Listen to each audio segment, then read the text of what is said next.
Welcome to the Mesa City Council study session for March 5th, 2026. We know someone's had a birthday today. All members of our council are present. Vice Mayor, congratulations with the birthday.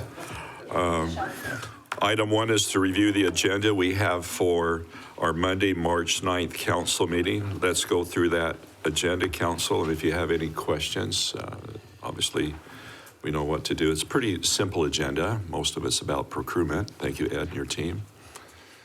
And some zoning text changes. Mayor? Vice Mayor, glad to have you back instead of on Zoom. It's good to be back. Thank you very much. Feeling a little bit better. Item 4E is procurement contract for pavement management services. I think this would be a good time to, because I get a lot of questions about how we select roads for either upgrades or a slurry seal or how we repair them. So perhaps we can get a brief discussion on what this is and how you go about selecting which streets and get repairs and when. Well, good morning, Mayor and Council. Vice Mayor, we love nothing more than talking about pavement, so we're happy to be here. So do I. That's why So with me, I have our street superintendent who oversees our paving program, Craig Brisboy. And so we'll just quickly go over what's in item 4E, and then we'll also get into our pavement management strategies and hopefully what's changing with this software that we're asking to be procured. So just the council item is for two things, and it's over a 3-year period. So the first thing is it's a new pavement management software for us. It's going to help us modernize our data collection and analytics. And then also we are going to be getting laser-based or LiDAR surveys on all of our roadways over the next 3 years. So this first year, we'll be doing all of our residential and local streets. Next year, we'll be doing collectors, and the last year, we'll be doing arterials. So all of this data that we're going to be doing through the automated survey will be able to be automatically uploaded into the new software, which will help with our pavement management treatments or forecasting what we need to do. And I think especially what we're excited about is not just looking at the next fiscal year, but we'll be able to forecast out multiple years for our pavement maintenance. And so those that sit on the Audit and Finance Committee, this is one of the outstanding items that the Transportation Department has as part of their audit was to upgrade this software. I believe I talked to you a couple months ago about this was coming, and so this is here. So that's what's on the agenda for Monday night. I think as we look at what our pavement management strategy is, we look at what's called our pavement condition index, and it's a rating scale from 0 to 100. We have some pictures here to hopefully kind of show you what different numbers are. We try to keep our pavement condition at 70, or that's what we want our average to be throughout the city. So as of right now, what we do for both our collector and residential streets, we have pavement management technicians that are out visually inspecting our roadways each year. And we do those visual inspections. They assign a PCI number to that. Our arterials are actually, we do use the automated survey method for our arterials. That's why it's on year 3 of our plan here. We've already done that in the last 3 years. Our current software that we have we have to manually input all the data into it, and it will, and then we have to determine our forecast with it. So with the new software, we're getting a lot more automated forecasting, a lot better data management for us that we hope we can use to really plan out the next few years in advance. Eric? Yes. Did you want to ask your question? No, go ahead. Okay. So the treatments that we use in the city of Mesa and we'll compare it to kind of what's in the standard industry. You'll notice that we have 4 bullet points for pavement treatments. Standard industry is typically a fog seal, which is a really thin layer of asphalt that coats the top of the asphalt. We typically apply a fog seal anywhere from 1 to 3 years after a roadway is brand new. And it's really to preserve the roadway and keep it new. It kind of preserves the top part of the asphalt. We have a seal coat, which is different than in a lot of the industry, that we can use. We can't use it on arterials because it creates the materials in the seal coat are too slick for higher speed roadways for stopping conditions.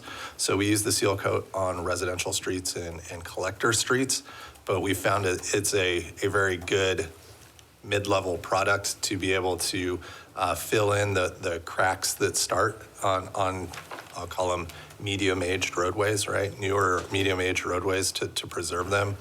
The traditional slurry seal, which is a quarter of an inch of asphalt on top of a roadway, will fill in cracks. And then what eventually we have to get to, the mill and overlay, which is where we have to come in and take off anywhere from 1 to 3 inches of pavement and lay down new pavement. If you were to not do any sort of maintenance on a roadway at all, a roadway will last here in Arizona about 15 years, and you'll have to go back and do the mill and overlay. We know that for a fact because out on Meridian Road near Elliott, we thought the county was maintaining that roadway for a long time, and the county thought we were maintaining that roadway for a long time. And it got to be about 20 years old, and we realized that it was our roadway, and we needed to go back and do a mill and overlay. So we feel pretty good about that. Industry standard, if you're doing typical industry maintenance, a roadway should last 25 to 30 years.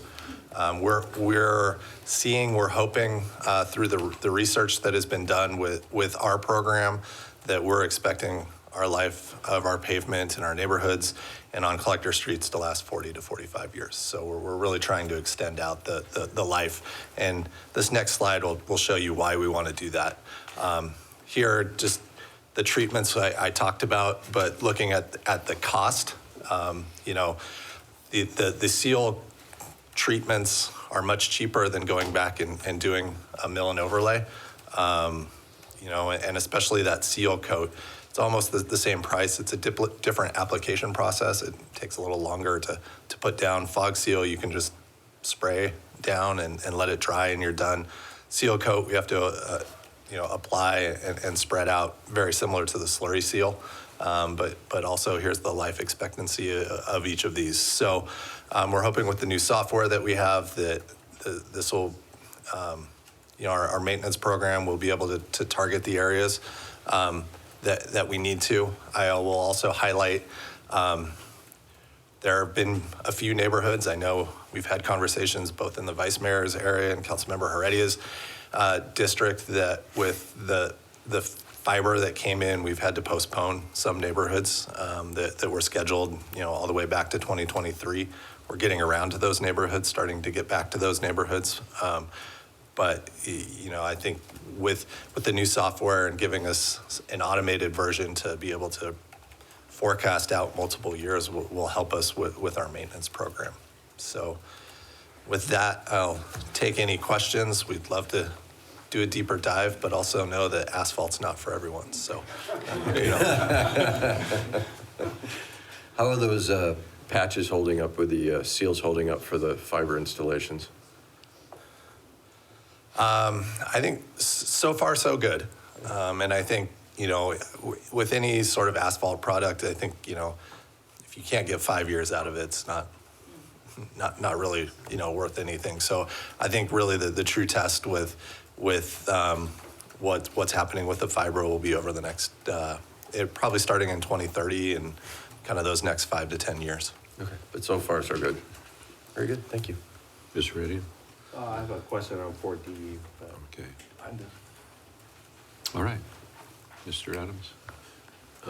I want to make sure I'm understanding the terminology. So mill and overlay, you come in with the machine, you take off an inch or two, and then you lay down new asphalt. That's what that means? Correct.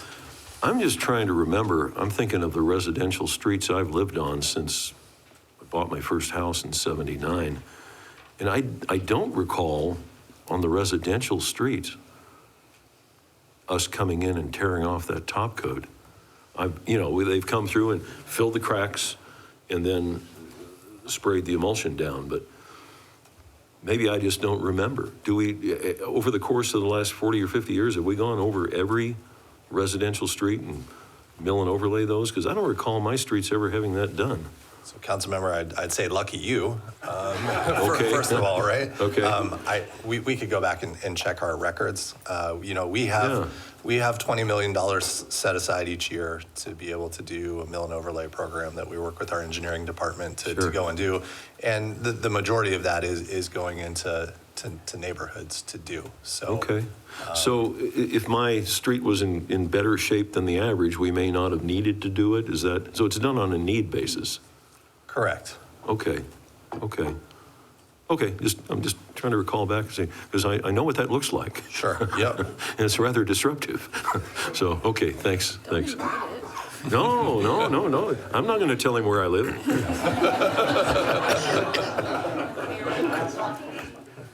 Ms. Goforth. Eric, can you clarify too, is reconstruction the same as mill and overlay? Not necessarily. So mill and overlay is just taking off the pavement and putting new asphalt down. When we talk about reconstructing a roadway, and this is usually our arterial roadways, it's not only removing the asphalt, but it's removing the road base that's underneath and putting new road base in. Okay. And compacting that all again if we need to, and then putting new asphalt down again. So reconstruction is probably another level below mill and overlay. And that's But not we- in the normal course? We typically just look at doing reconstructions on our arterials that have heavy traffic, that have a lot of, truck traffic in heavy vehicles are really what degrades a roadway and the sub base that's underneath the asphalt. Thank you. Just to follow up, I know that within the last couple of years, we bought you equipment for doing this type of work, not necessarily on our arterial streets, but maybe residential streets. And has that brought down the cost at all per square yard if we are doing the work that we have to in-house? We've got you a asphalt lane machine, tractors, let's see. That would be correct, Mayor.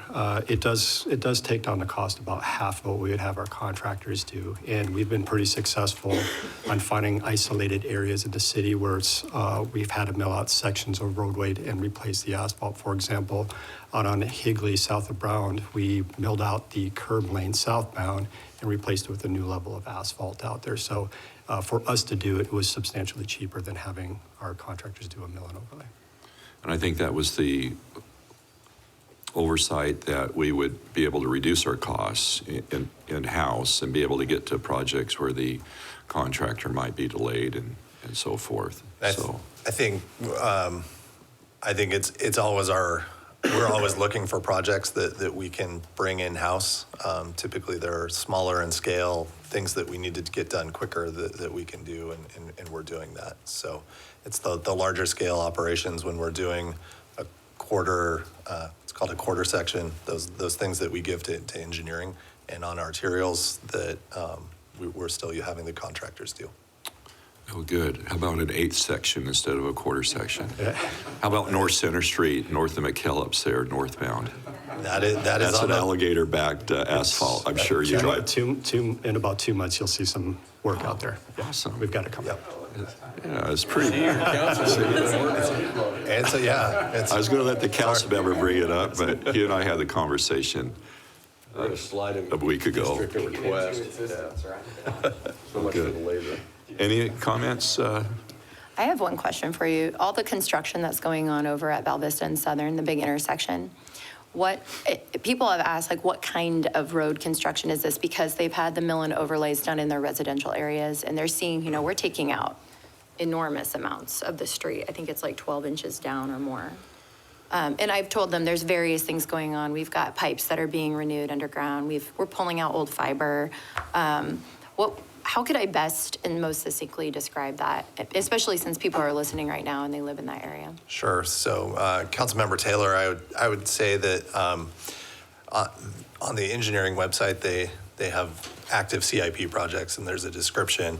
But what's happening at Val Vista and Southern is, one, it is a roadway project, but there are utilities involved, which are always underneath our roads. And that's the work that they've probably seen. The utility work always gets done first.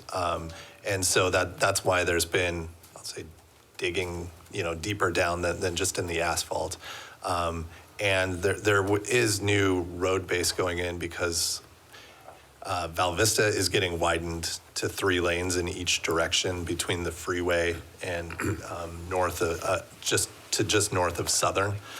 So that's being widened. There's some additional turn lanes that are getting put in at the intersection also.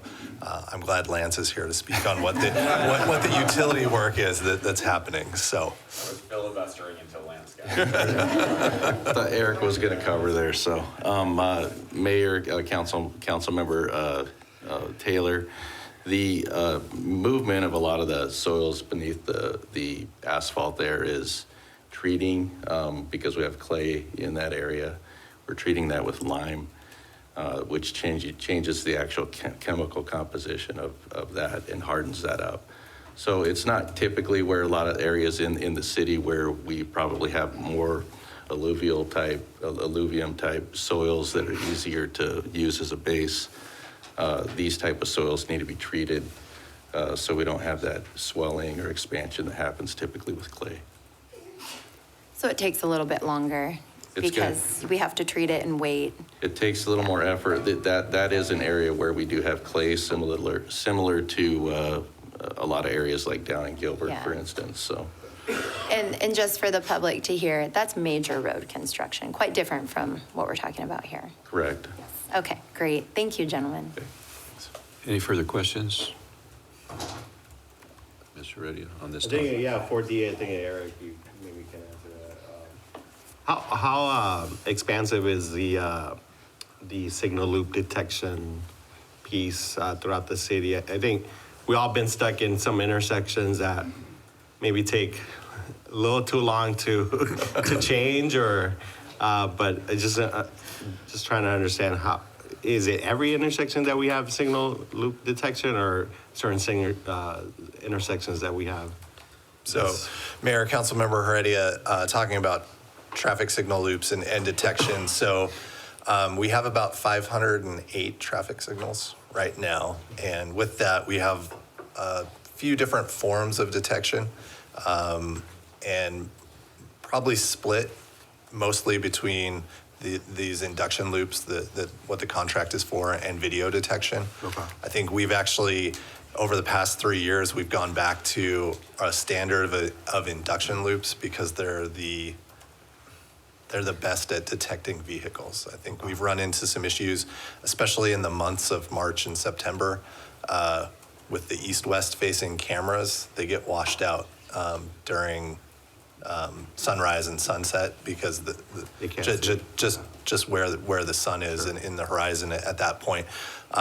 And so I think any newer signal construction that we're doing we would prefer to put in loops. This contract is to really fix and replace loops that usually get broken that are already out there in our system. Okay. So it's really an O&M contract for us with this. But we're always investigating new technologies and new products that are out there. Right now, loops seem to be the best thing, except when they get cut, then we have to go in and cut the pavement to put new ones in. So there's trade-offs for the detection systems we have. Okay, perfect. Thank you. All right. Well, thank you. All right, thanks. Council, any other questions? I know on 5A, there is a presentation available on our purchase power agreement for solar and battery energy storage. Would you like to hear a little bit of that from Mr. Boucher? Yeah, Or Mr. is he- Boucher and Deb are prepared to come up and tell council a little bit more about that project, if Yeah, that why would be don't helpful, we? Mayor? Yeah. Maybe see if that meets some of our goals in our utility, electric utility. Thank you, Scott.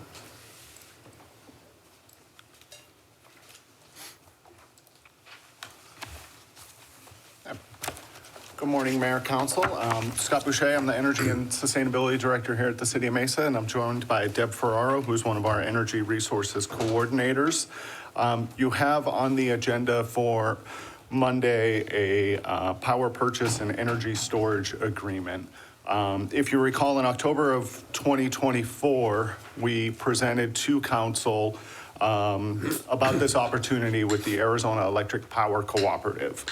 This is utility scale solar and battery storage project, and council approved a resolution authorizing us to negotiate with APCO on this deal. And you set some limits for us at that time of 25 megawatts of renewable energy at no greater than $30 a megawatt hour, and then 20 megawatts of energy storage capacity at no greater than $13 per kilowatt month. Since that point, negotiations have been completed.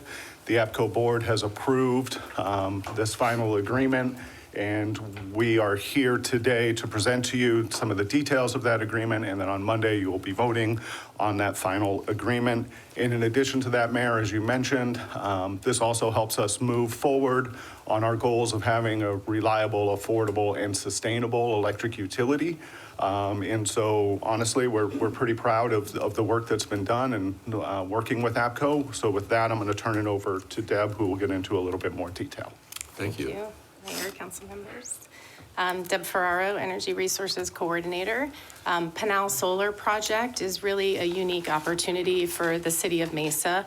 It is a 25 megawatt solar power project, and that is accompanied with 20 megawatts of BESS storage, battery energy storage system. This is a 20-year agreement that is estimated, a lot of BESS experience. PTSD right here. It's a 20-year agreement to start in 2027. And it's important to note that the power coming in through this project is located where Mesa is able to transmit it through our existing transmission contract to be able to get it to our Rogers substation, where it then feeds into our electric service area. Mesa is one of 10 participants in this project, and it's our very first utility scale solar project. So that enables us to benefit from the economies of scale and obtain solar power for much less than typically we would be able to have access to, since we're going into this project with a lot of other players, so to say. The total project is 400 megawatts of power and estimated 400 megawatts of battery storage. So as part of Mesa's integrated planning process, our integrated resource planning process, our IRP, which we prepare every 5 years, it gives a 10-year look forward of Mesa's resources, how we plan to procure them. Part of the planning process requires us to reach out to our customers to get their feedback and what's important to the customers of City of Mesa when we go to procure power. So as part of our 2024 IRP process, we included a survey out to Mesa customers to identify what was important to them when we procure power. The three most important criteria to Mesa customers are cost, reliability, and sustainability. So this project meets all three of those. So this demonstrates, quite frankly, the wide range of prices that we purchase power at. So this is our current power contracts, and it's priced by megawatt hour, and it's split into the different categories of power that we procure. So up at the top is our first utility scale solar project at $29.63 per megawatt hour. Now that would provide 21% of Mesa's total power. So it's more power than some of the other categories that you'll see. The next category is the other solar projects in our electric service area. So this consists of the 8 solar projects, including one outside of the parking of this building, the new 4 projects that were just completed over at our 6th Street or West Mesa area, including CK Luster and solid waste and transportation, and then also the library. So this is all 8 of ours. This demonstrates the least expensive of those 8, which is the ice rink, and the most, other way around. The most expensive, which is our ice rink, and the least expensive, which is transportation. So there's quite a range there with $93 versus $278. Now, in scope of APCO is 21% of all of our power portfolio. Those other solar projects in our ESA are 2%. So in terms of quantity, this is just to demonstrate pricing and how much it varies. We have RMS purchases, which is our resource management services purchases. So that is where we do not have enough power and we need to purchase spot power. WAPA, or Western Area Power Administration, purchases on our behalf. It's not only on our behalf, we're part of the RMS group with other utilities. So they aggregate our needs and then purchase wholesale power at a discount because it's aggregated purchasing of power. Then we have our monthly bilateral and our traditional bilateral are the next 2 categories. Bilateral contracts means we are contracting directly with a counterparty. We have negotiated a master agreement with them with the assistance of our legal team and our counterparty's legal team. And then we are able to do direct trades at a certain cost per megawatt hour. So traditional bilateral and monthly bilateral are varying in terms. The traditional bilateral tend to be longer, where we might go out for a few years worth of summer power or for a few years worth of base power, which is 24 hours a day, 7 days a week. Those monthly bilateral, Mesa hasn't done this up until November of 2025, but we started procuring very small amounts of monthly power in order to fill in the gaps. And we did it through a reverse auction process where we were able to utilize forward pricing and cap the cost per megawatt hour. And we specified the most we would pay. And then all of the counterparties were underbidding each other. So we ended up getting some of the best pricing that we've had in terms of bilateral trades through this reverse auction process. And then the bottom category, legacy hydropower, we have 2 different hydropower contracts, and these are excellent pricing as well. So this is just to demonstrate what our current power contracts are costing and the wide variety of really the diversity of resources that we have to meet the power needs of Mesa customers. Very good. On the spot power buys, what do we use, about 90 megs to 100 annually, somewhere in that range? We cap at 90 megawatts on the hottest day when everyone is utilizing their air conditioning, yes. We have been trending upward though, and we do have room in our transmission to meet our forecasted increase in growth. And do we pay more on the spot power buys during those times of need? It really depends. So in the last year pricing, which was shown on the last slide, we got good pricing. We can't purchase, the further out you purchase power, the higher it goes because there's so much uncertainty in it. When they're doing spot power purchasing, they're looking at what our current load is, and weather dictates a lot of it. It's a lot warmer this year, so people are putting their air conditioning on a lot sooner than expected. So when we're purchasing to balance out, so we meet the demand, it's typically very, very short term.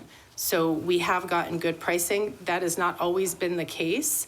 There has been times where the market has gone a little bit crazy and prices went up so much that it wasn't really a reasonable expectation for us to pass that on to our customers. And that was when we utilized about $20 million in ARPA funds to subsidize the cost. That was as a result of market volatility. So we can't dictate what market prices are. It just so happens that this past year, we were lucky with those RMS purchases. But again, they were very short-term purchases, like instantly, because power can't be stored. So we knew that we needed it, or WAPA helped us know that we needed it, and they purchased on behalf of the RMS group. Prior to them, WAPA purchasing power through the RMS group, we also do energy trades among the RMS group. Sounds like you're like stockbrokers almost. Can I just say I met with Scott and Deb, and after the presentation, I was like, you guys are geniuses. And this is, for anyone listening, this is for the 5 square miles of Mesa. So I think I want people to know this is not all of Mesa, but kudos to both of you for doing such a great job at basically playing the shifting game to underbid, to get multiple negotiations through WAPA. And I think when we look at the solar option, so other people can also hear this, Mesa is not building a solar farm. We are not going to install a ton of solar. We are literally just purchasing it from Pinal County as part of our portfolio, correct? And this is going to offset higher costs because we can lock it in at that rate. So for people to understand that's a locked-in rate for a while is a pretty big deal, because after you explained how expensive those can get too. Deb walked me through the cost of long-term purchases, and generally they tend to be exceedingly expensive. So this was like just a big win, in my opinion. So thank you so much for walking me through that very detailed discussion. Councilmember Taylor, thank you. Mayor? Do you want to finish your presentation? Yes, please. Yeah. You got a pie chart there. So some additional benefits of the Pinal project are really reliability, which was also very important to customers, our power customers here in the city. So this is long-term power, so it's a 20-year contract. So that helps to contribute to overall security for our power resources. It helps to add more diversity to our portfolio. This is consistent pricing, so we are locked in at that price for the entire term of the contract, 20 years. And then also another thing worth mentioning, and I take a deep breath, relating to BESS. This is our first. It's not my problem. It's in Pinal County. It is our first battery storage project here in the city of Mesa. And by taking the solar energy that we create from the solar panels and then storing it in the battery, we can utilize that stored power at times when power prices are higher. So when everyone is coming home, the sun is setting, the ovens are turning on, the laundry is going, the air conditioning is running, and we start getting close to our peak, then we're able to utilize this stored power to shave off some of our peak demand, thus saving us even more money where we would have had to purchase power through one of our other various ways in order to meet the needs of our customers. So battery storage really gives the city of Mesa a lot of flexibility because it is dispatchable, and also it helps to increase grid stability and reliability because it's during those peak times that we can specify that we want that energy discharged. Great. All right.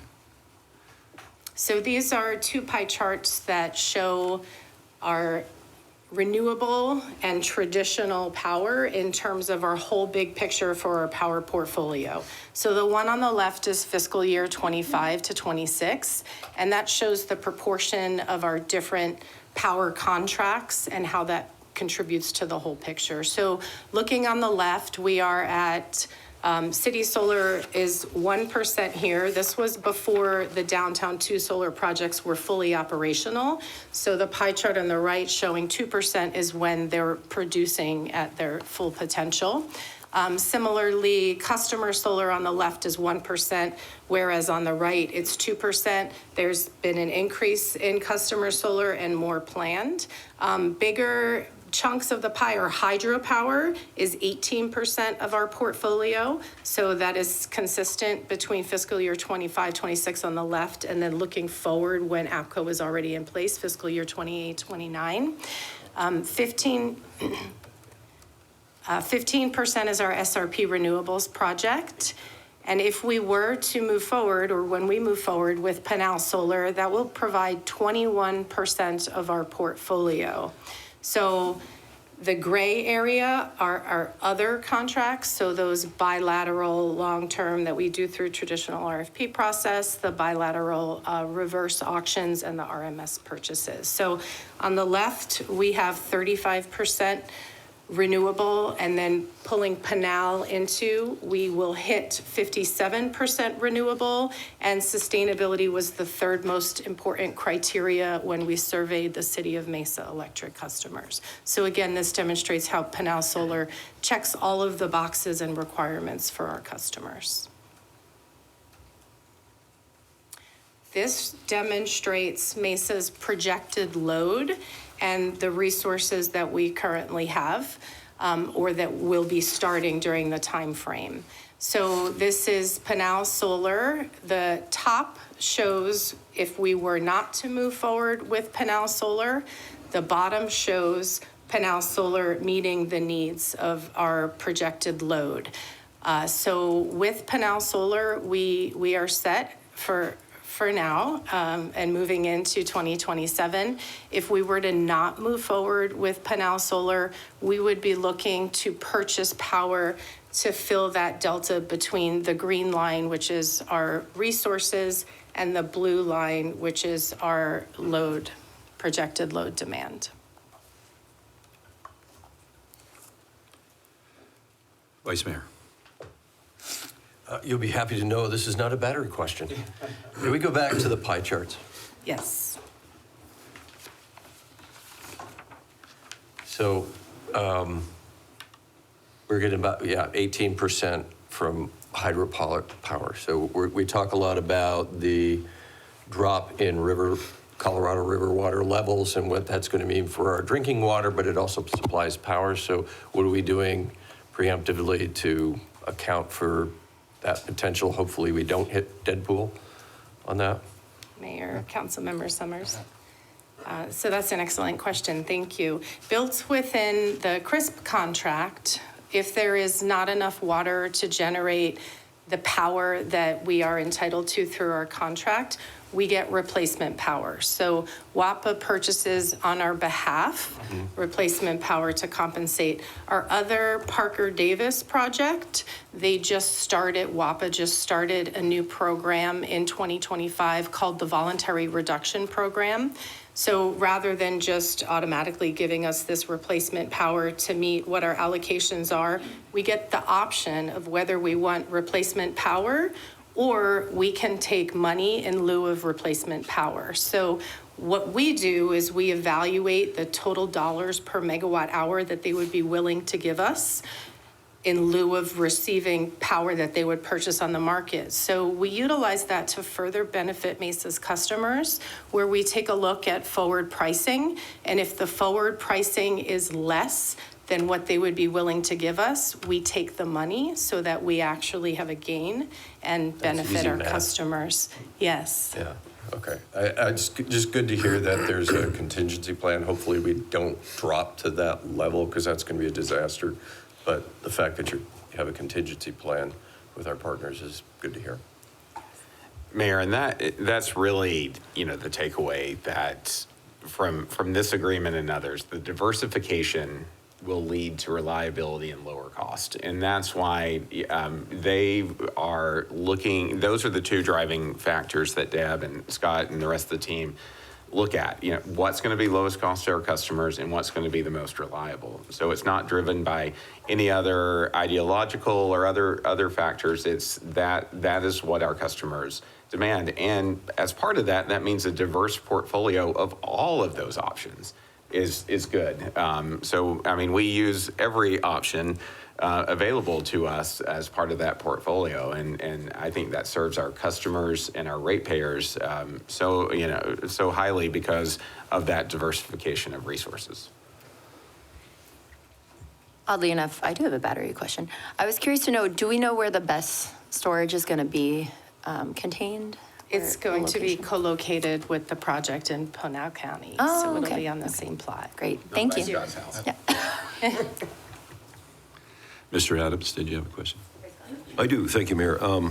Let me lay a little basis for where my question's coming from. So there have been, and I would use long-distance telephone and cellular costs have pretty much dropped over time. You know, what used to cost $80 a month now costs maybe half that. So as technology advances, and the reason I lay that foundation, I think this is a great rate that's been negotiated, just under $30. How confident are we, and what is our basis for assuming that as technology advances and perhaps cost reduces, that we'll still think over 20 years that's a good price? I mean, I understand inflation, all that, but you can find examples in the world of technology where cost has been rapidly reduced, drastically reduced. So, and I'm not questioning this. This is a good deal, but I want to understand the basis that we felt comfortable committing to a 20-year solid, firm rate. And are we just anticipating that costs will continue to rise and the market will continue to rise? I mean, this is a commodity. Yeah. Probably changes several times a day in peak hours. Yes. So give me a little bit of an understanding of how we got comfortable with that 20-year commitment. Mayor, Councilmember Adams. So with this, I think what you're seeing, I mean, what I have seen in the 17 years that I've been doing solar projects for the city of Mesa is that we have seen just that. The price of solar has come down significantly in the last 20 years. In this project here is the result of it. This is the lowest price that I have seen for a solar project in the time that I've been doing this.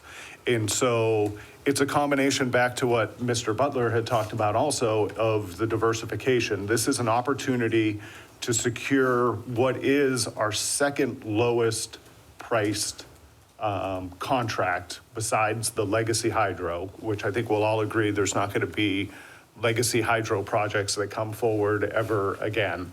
That this is the lowest price right now besides those projects.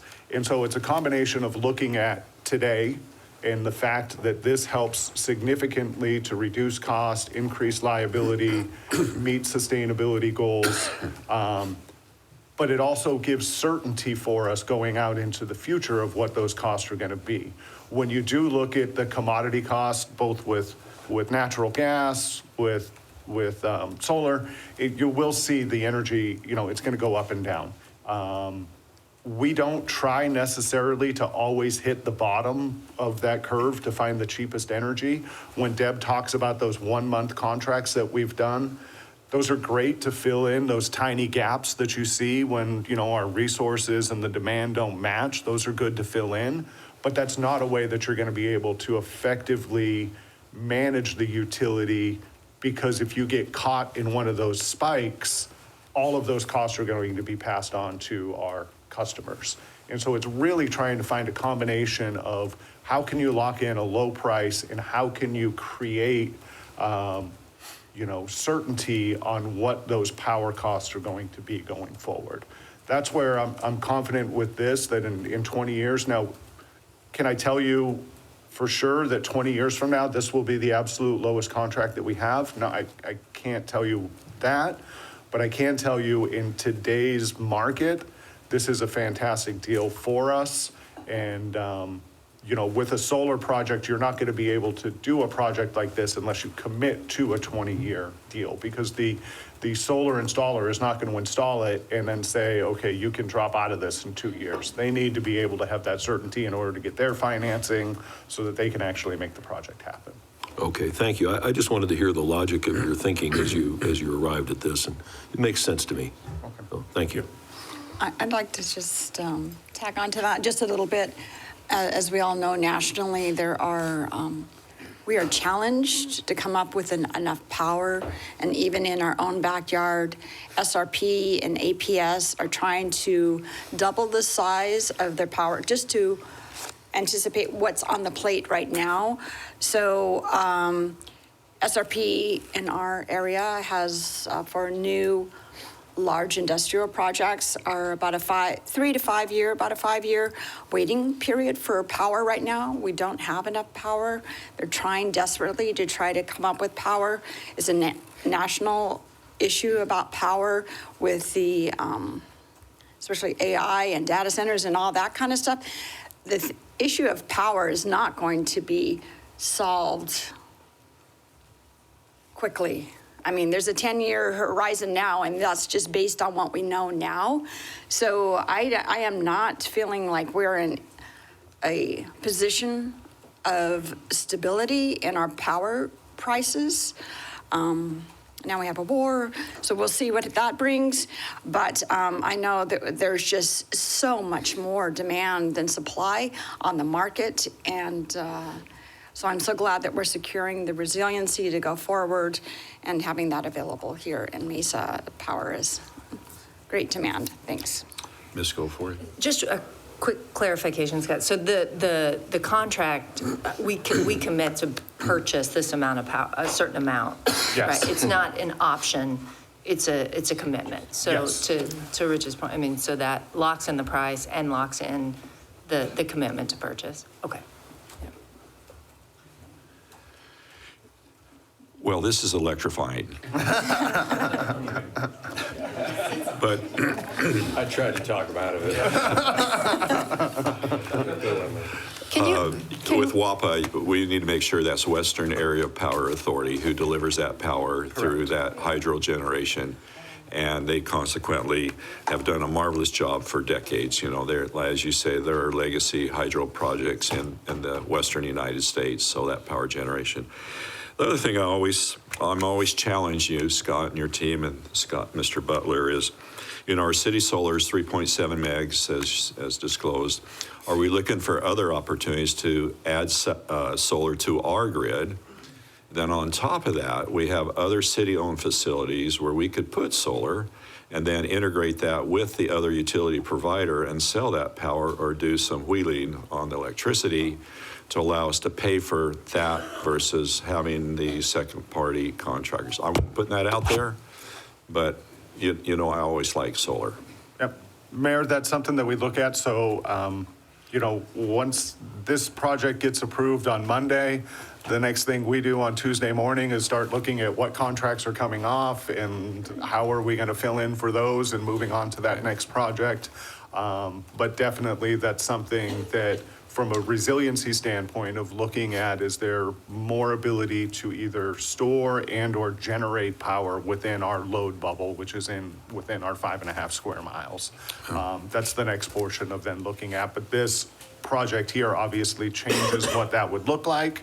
And so once this is approved, then we start planning out on what the next projects would look like. Gotcha. Okay, fair enough. But, you know, again, we have other city-owned properties that we could integrate into some resource planning too in the future. So I'd encourage you to look at that. Yeah, thank you, Mayor. We definitely do. I know Scott and engineering take that opportunity anytime that either we're bringing a new facility online to look at opportunities, or as we look at just additional parking lot space or other things where we need shade. It's certainly easier in our own electric service territory area to get the ROI on that. It's outside of that in SRP area. It works, but it's not quite as immediate of the ROI on that. So we have to evaluate all of those potential projects, but we hear you. Yeah, and that's certainly our goal as well. Well, we could do like Dr. Chandler did in the early 1900s and build a hydro plant there by the Mesa Country Club. That's where we bought our first electric company in 1913. So we have the ability to do hydro if we work with our other water provider, but not doing that. So yeah, thank you. So the 3.7 megawatt is all solar generated, is that correct? For the city solar? Our city solar, yeah. Yes. All city, okay. All right, great conversation, thank you. Thank you. All right. Council, need a little break or ready to move forward? Otherwise, we'll move into item 2A, a presentation and update on the Sun Air renovation. Everybody's leaving. Okay.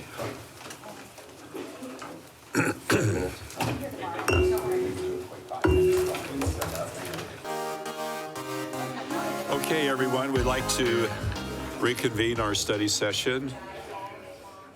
So item 2A is a presentation and update, and discuss and receive a presentation, discuss and receive an update on Sun Air renovation project and the associated Off the Streets program. Thank you, Candace. Lindsay, Jasani.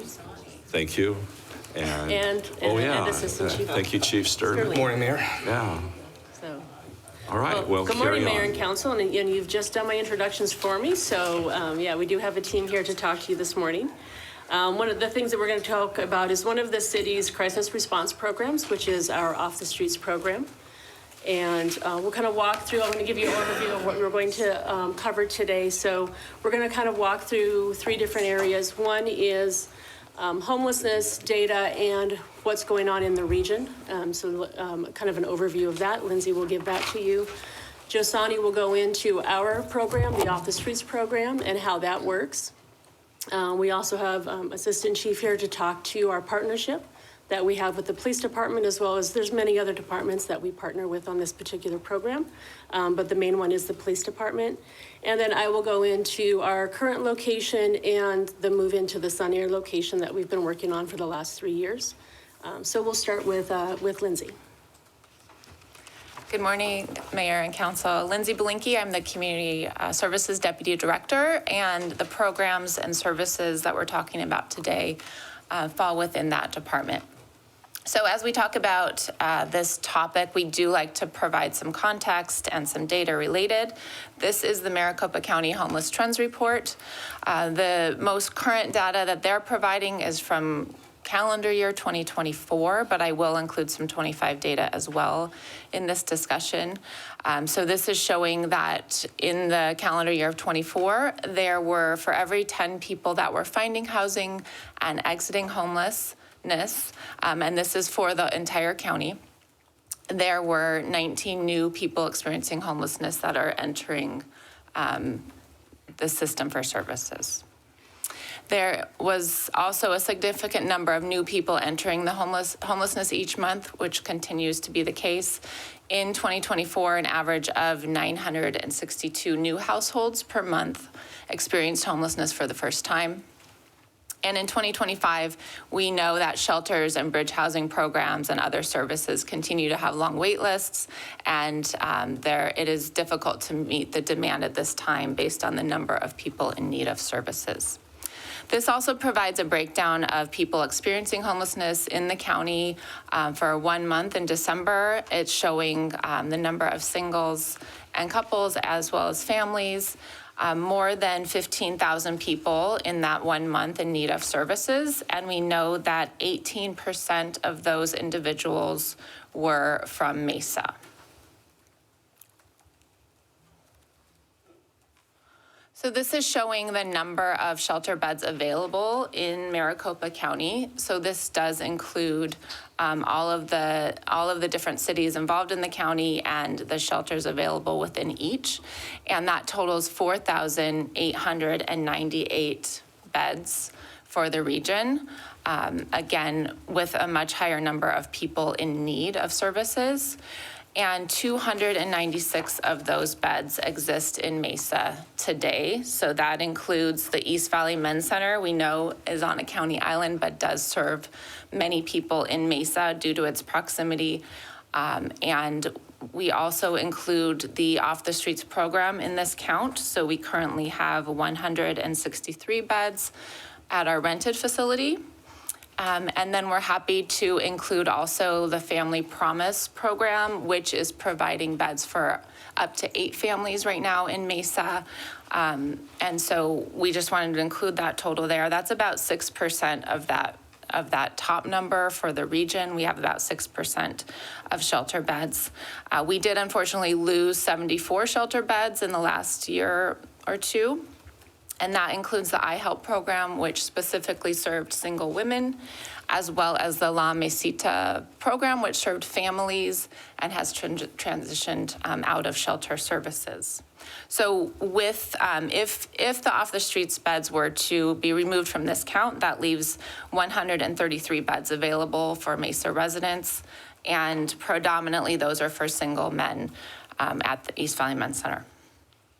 We also are including here some loss of services. So the emergency housing voucher program, the Mesa Housing Authority manages these vouchers. So 76 vouchers remain in 2026, and those are the funding for that is being removed. And so those will no longer be a resource for Mesa residents. Those folks are being placed on our Housing Choice voucher list. So they are being provided other opportunities, but they're on the wait list.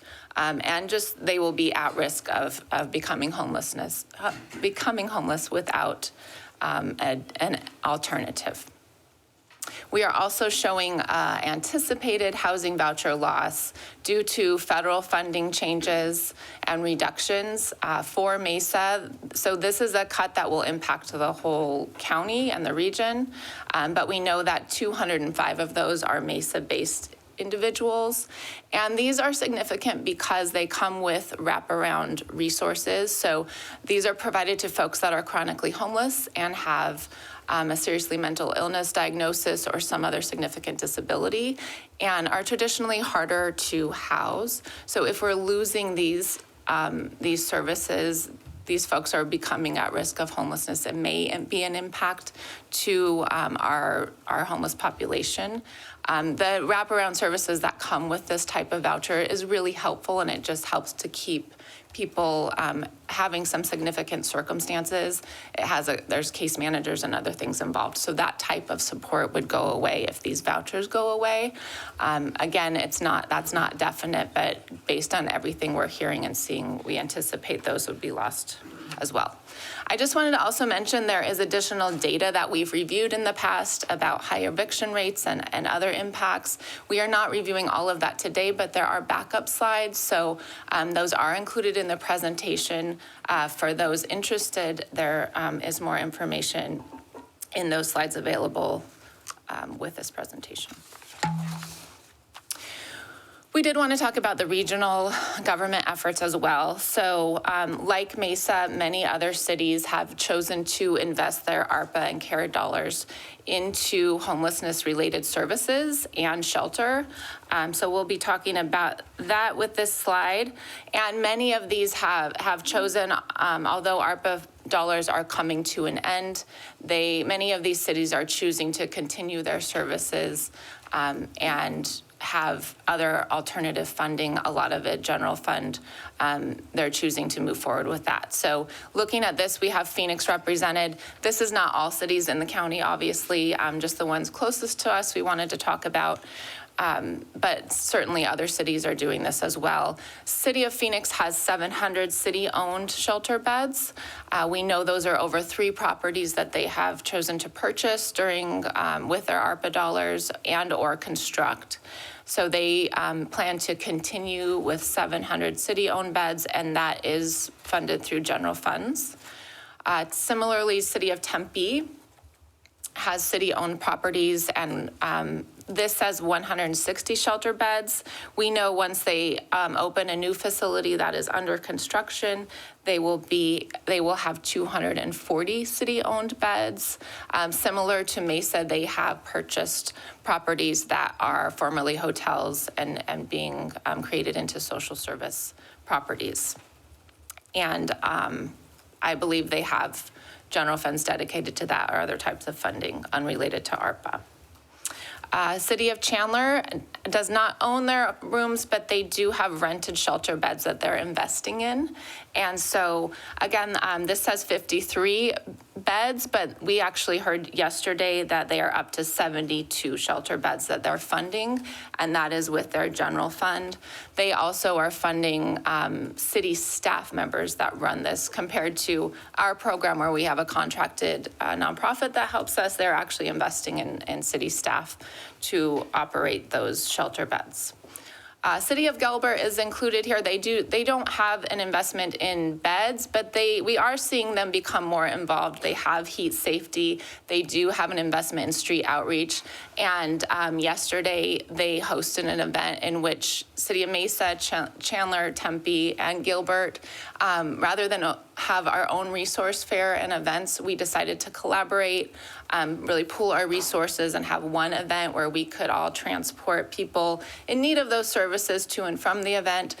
Gilbert graciously hosted that, and it was very successful. Among shelter services and other opportunities, there was also an employment fair. We had 11 employers show up to that event, and over 100 people come to try to gain employment through that event. So it was very successful, and we were happy to collaborate with all of these agencies. We do collaborate with them year-round, and our teams really work with their teams really to make sure that we are serving Mesa residents. So if we have a Tempe, Chandler, Gilbert resident come to us seeking shelter, we work with the other teams in the other cities to say, you know, this person needs services. They originally came from Tempe, for example. Here's a warm handoff for you to help them through the process and get them connected to services. And likewise, they do that for us, so that we are all really trying to meet the needs of our own residents and take on our fair share of this burden and provide services to those that originated from our cities. And so we've really become collaborative in that way and talk a lot about that type of thing. We consider all of these services as Mesa's critical response model. So police, fire and medical, emergency shelter really is a place for us to safely get people off the street and out of dangerous circumstances, and to allow our program to triage and understand what their needs are, get them connected to the next safe place as quickly as possible. And into services. Similarly, we have our mental and behavioral health service that is through the contract with Solari. That service started with ARPA dollars, and they has been very successful and is continuing after ARPA. All of these systems really work well together. The latter two, shelter and behavioral health, really do support police and fire and have the goal of diverting from those higher cost systems and alleviating police and fire from having to be social service agents. We can help relieve that burden and just help everybody in need through this specific model. This is something you're probably familiar with. We've shown you before.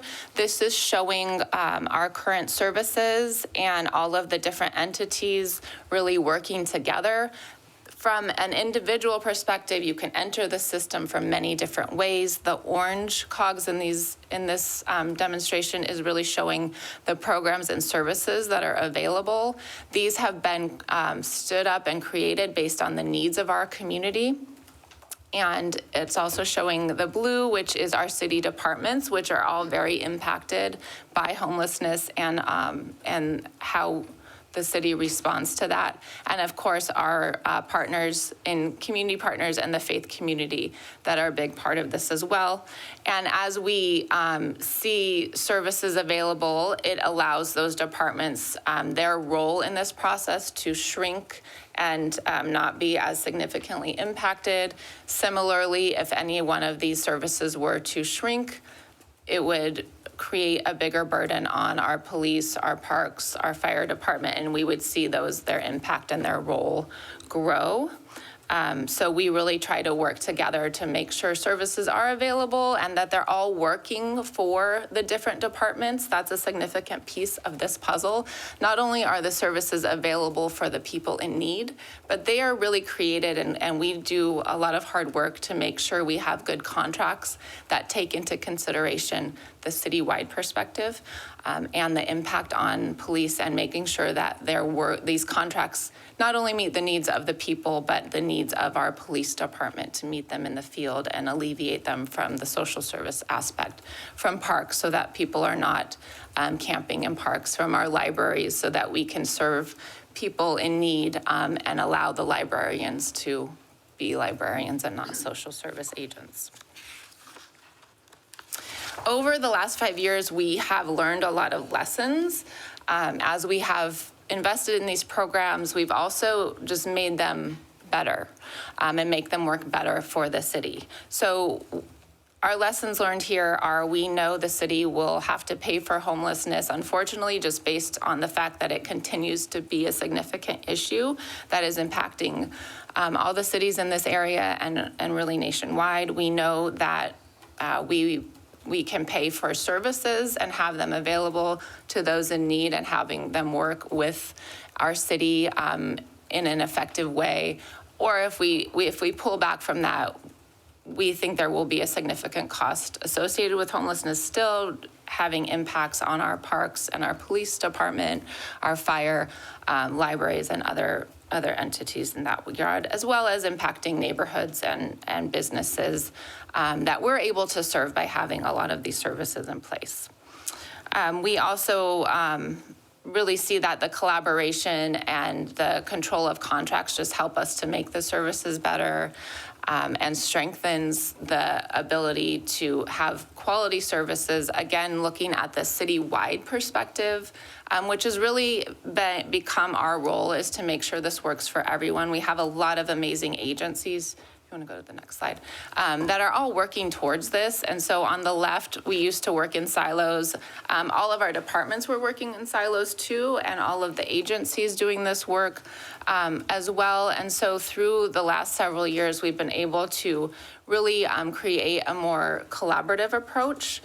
So all of our city departments are no longer working in silos. We're working really well together to address this issue. But also working closely with our faith community and our community service providers so that we're all working together to address this goal. And we feel the city is uniquely positioned to look at that from the citywide level and make sure these services work for our residents as well that are not homeless, but may be impacted by homelessness. If they're going to a park or if their business is impacted. So we've really built a lot of these services with that in mind as well. And this is showing just that we really strive to divert from higher cost systems, that the services provided, including shelter, are lower cost than a lot of the other higher cost systems that would be impacted if these services did not exist.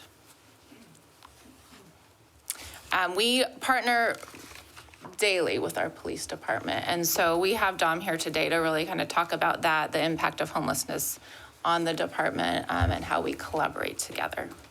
Good morning, Mayor, Council, Mr. City Manager. I'll reintroduce myself. We're 10 slides back, so in case you forgot, I'm Dom Sterling. I'm one of the assistant chiefs here at the Mesa Police Department. I oversee our Professional Services Bureau. Kind of switching gears, last night I was at our public safety training facility with Class 62, our new recruits, for some field problems, so a little bit different hat this morning. Part of this current assignment, I worked a lot of years in our Central Patrol District, which is where I kind of connected up with our community services team. We've worked together for a long time on projects and directives, and we've worked collaboratively to make Mesa a safer, more desirable community. So thank you for allowing me this opportunity to talk to you guys this morning. I'm going to begin talking about our police department, our partnerships. You're going to hear a lot of the same language that Lindsay and her team have already talked about, and the challenges that we collectively face. The Mesa Police Department's primary objective is clear through our strategic initiative. We want to reduce crime and increase citizen safety. Our mission of relentless crime fighting is a pillar of pride within our police department, and that certainly remains our priority. Public safety is our foundation, and our community deserves our focused energy on that task specifically. Homelessness, as we talked about, presents complex societal issues and challenges, but when those behaviors impact our public safety, the businesses, the parks, bus stops, light rail, critical infrastructure, enforcement really has to become necessary at that point. We can't stand by and just allow criminal activity, some of the violent behavior, just the nuisance violations to go unchecked or unaddressed. The impact of homelessness on our first responders, including police and also fire, is great. We all respond to dispatch calls. We initiate proactive work to address the various elements presented by this particular population. That includes criminal, non-criminal, and just medical-related events. The number of those contacts vary from west to east, but they're occurring everywhere, and they're happening all the time. We know that. For the PD, we respond immediately with our focused, evidence-based approach. Some of you have been to our crime-fighting meetings. We don't just talk about crime, we talk about issues that are happening in certain areas of the city. I had an opportunity to talk to our patrol commanders, and they kind of gave some statements in terms of where these spots are. But we can respond to them immediately with our respective teams, our bikes, our community action officers, patrol officers, et cetera. We have seen some changes in the law that's impacted how we've addressed some of the cases regarding homelessness. We had Martin v. Boise, and then we've had some more recent legal decisions that have come through. But for Mesa PD, we've always worked to lead with services, certainly. Always treated people with compassion, dignity, and respect. But we've found, however, not everybody's open to that, and some people are service resistant, excuse me. The option for those that are violating the law is to arrest them, respond to community court, one of our partners, of course, or jail, and then perhaps they consider other options that are provided to them. Important to note that those who are open to services, elderly, our veterans, our single parents, children, families, we have to be able to guide them and support them in seeking out resources, undoubtedly. This isn't a new approach. Even before 2018, with the police department, even me, 1,000 years ago as a patrol officer, we were constantly looking for workarounds, looking for options for those who are suffering from alcohol, drug detox, homelessness, and we would be creative in those efforts before we ever had dedicated services like we have now through the city's efforts. I believe our police department is first class at problem solving. You've heard council talk about the community action officers in our districts, some of the amazing things that they can accomplish, and that certainly is true. The struggle really becomes when our patrol officers are presented with complicated human service issues that ties them up for hours on end. I think Lindsay talked about that a little bit. Officers spend time navigating systems that they're not familiar with, and that ultimately leads to taking time away from fighting crime and provides the offenders the opportunity to victimize our community. That being said, again, some of the similar language, we don't operate in isolation. We don't work in silos. We work in partnership with the Office of Homeless Solutions, other city departments, our courts, transportation, certainly, the fire department, Parks and Rec, even Valley Metro, as you're aware, sometimes our CAOs ride on the bus, they ride the light rail, and they partner with even outside city entities to be responsive to the needs of the community. We work with our friends at the library, making sure we're aligned with council direction, and we continue to be responsive to our community needs. I believe one of the most critical slides that we just went through, that the cogs, the gears, that struck me the first time I saw this presentation, and it still strikes me, essentially saying that, collaboration, one-team efforts it makes sense. A multi-tiered national, local challenge that we're all facing throughout this country. One example I thought of is with our main library here in Central District. Been concerns from staff that have led to PD involvement, some education on both sides for us to learn about the library to learn about what our philosophy is, follow up with our downtown engagement team, resource allocation, and then lastly, community action officer or officer follow-up. So it's a total team approach. One thing I think is important, we've talked about this before, we can't arrest our way out of homelessness. That doesn't make sense. And it's also not reasonable to think that we could or should provide a free bed to just anybody who wants a bed. It makes no fiscal sense in that side. Police officers we know are not the subject matter experts on homelessness. I'm sure some of them will tell you that they are, maybe. But we rely on the recommendations and support of Lindsay and her team, and that's why we meet regularly with the other members of that homeless strategy team, just so we can all partner together and share some ideas on best practices. We support the street outreach, the Off the Streets program, the shelter coordination that we've talked about, the heat relief efforts, and diversion from those higher cost systems like jails and emergency services. And we do believe that's a more cost-effective approach rather than siloed approach that perhaps we've had in the past. The multi-tiered model that I've referenced, combining enforcement along with that resource allocation, is much more effective and more cost-efficient than enforcement alone. For the Mesa Police Department, we believe the officers need the tools and options besides just arresting when responding to homeless-related calls. And in sum, providing those options certainly strengthens our public safety outcomes and then overall improves our quality of life for the entire city of Mesa community. Thank you. Council, any questions so far? Commander Sterling, I just wanted to clarify, do you feel without the support that we're have at the Windermere currently and proposed Sun Air, not having those supports within our city would compound the issues that your officers platform, or is just more of the same? Mayor, Councilmember Duff, I think there are always going to be struggles and challenges, and we're always going to need to have a team approach to whatever those issues are. So specific to your question, I do think it would complicate matters for the police department because, to my point before, us spending time not having those resources available, whatever those resources are going to take time away from our primary model of enforcement and fighting criminals breaking the law. So there would be an impact on a percentage side. I don't know what that looks like, but yes, I believe there would be an impact not having those resources. Thanks. Any other questions? Chief, well, real quick, in your experience, is this, the OptiStreets program, is this one of the better programs, or is it a program that you've seen here in the city of Mesa that has at least helped police officers to identify a solution, be that short-term or long-term, but helped in us combating this issue? Because as you stated, homeless is not, we're not gonna end homelessness, right? It's not a city of Mesa, it's not a region, but it's a whole country issue. But in your experience, your years of service, is this an issue that our program that we've developed here, is it a good program per what you've seen in the past here? Mayor, Councilmember Heredia, yes, there's always room for improvement, and really the point that I'm getting at with our multi-tiered approach that we've all referenced is we can always do better, and that's the police department, that's services, regardless what those services are.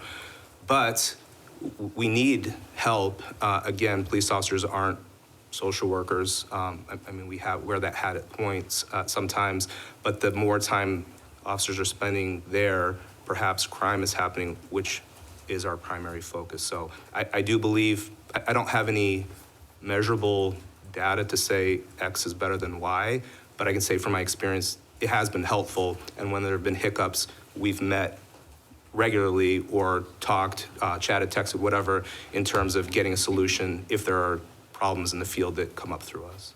Thank you. Mr. Adams? Good morning, Chief.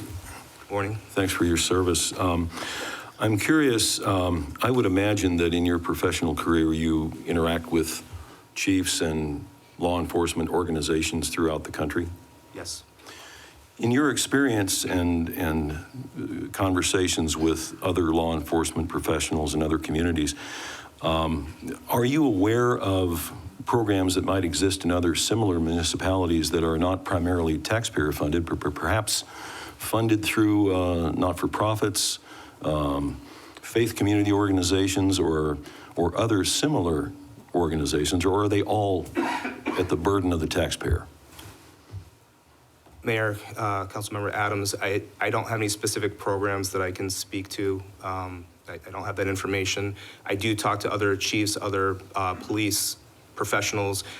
Everybody has a little bit different of a model. I would say for the city of Mesa, with the resources that we're given, with the collaboration with the teams that exist currently, in conversation, I feel like ours in general has been more successful just in conversation, but I've never compared program to program in other agencies in Arizona or nationally. But it is a national conversation, certainly.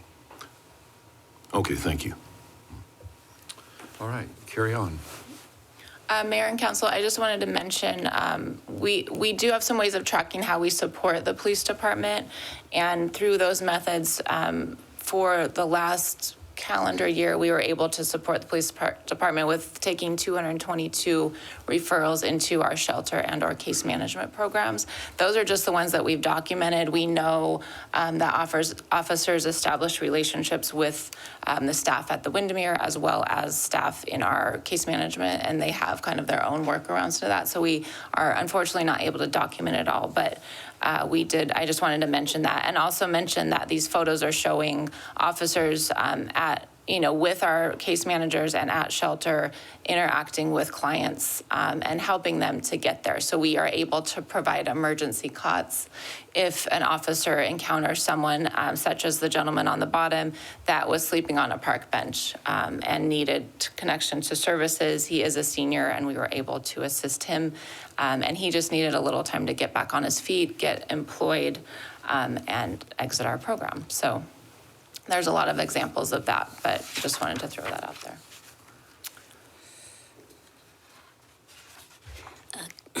Good morning, Mayor and Council. Once again, I'd like to introduce myself again. My name is Jaslani Goodman. I am a Human Services Administrator with the Community Services Department. Thank you so much for allowing us to be here today to share about the work that is happening that serves the most vulnerable in the community. I'd like to direct your attention to, first I'd like to start with the picture on the side. That is a family that has received services, a Mesa resident family who, the father had lost his job, had never in a million years thought that he would be experiencing homelessness with his family. However, he found himself in that situation after he had lost his job. But thankfully, a program like this existed in order for him to be able to have a safe place to stay with his family. And now he is working towards securing his job, which he will start in this month as an electrician. And hopefully that will help him catapult his life back into, housing and be able to sustain that, hopefully moving forward. So the Off the Streets program has 5+ years in the homeless services space. It does focus primarily on Mesa-based residents. So these are individuals who have a prior address in the city of Mesa. It did come about as a result of the Ninth Circuit Court of Appeal, Martin v. Boise, as well as through COVID funding that basically was there to assist individuals that were impacted by the pandemic and provide them a safe place to quarantine, get safe, or be safe, I should say, and be able to transition to permanent housing. Currently, right now, at the moment, we operate 85 rooms out of the Windermere Hotel and Conference Center. The program supports, as others were saying, public safety. It works in collaboration, hand in hand with first responders in order to receive direct referrals into the program. So as, patrol officers, community action officers, and others are encountering individuals that are experiencing homelessness throughout the city of Mesa, they have a direct line that they could call to be able to place someone into a program like this, and into the program directly, I should say, as well as it supports our community court, which is a homeless diversion court. So individuals that are going through that court that are actively experiencing homelessness often receive directives through the court, asking them to secure shelter placement to hopefully help them end their cycle of homelessness. A program like this is leveraged in order to be able to assist them to have somewhere safe to stay, so that way they could work towards the other directives that are provided to them.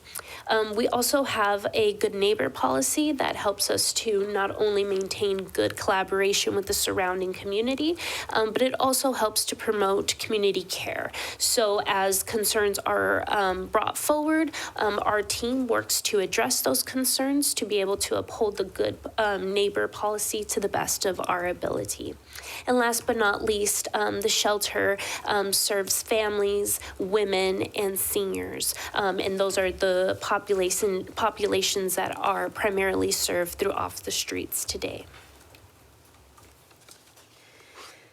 The Off the Streets program requirements is basically, this is a structured program.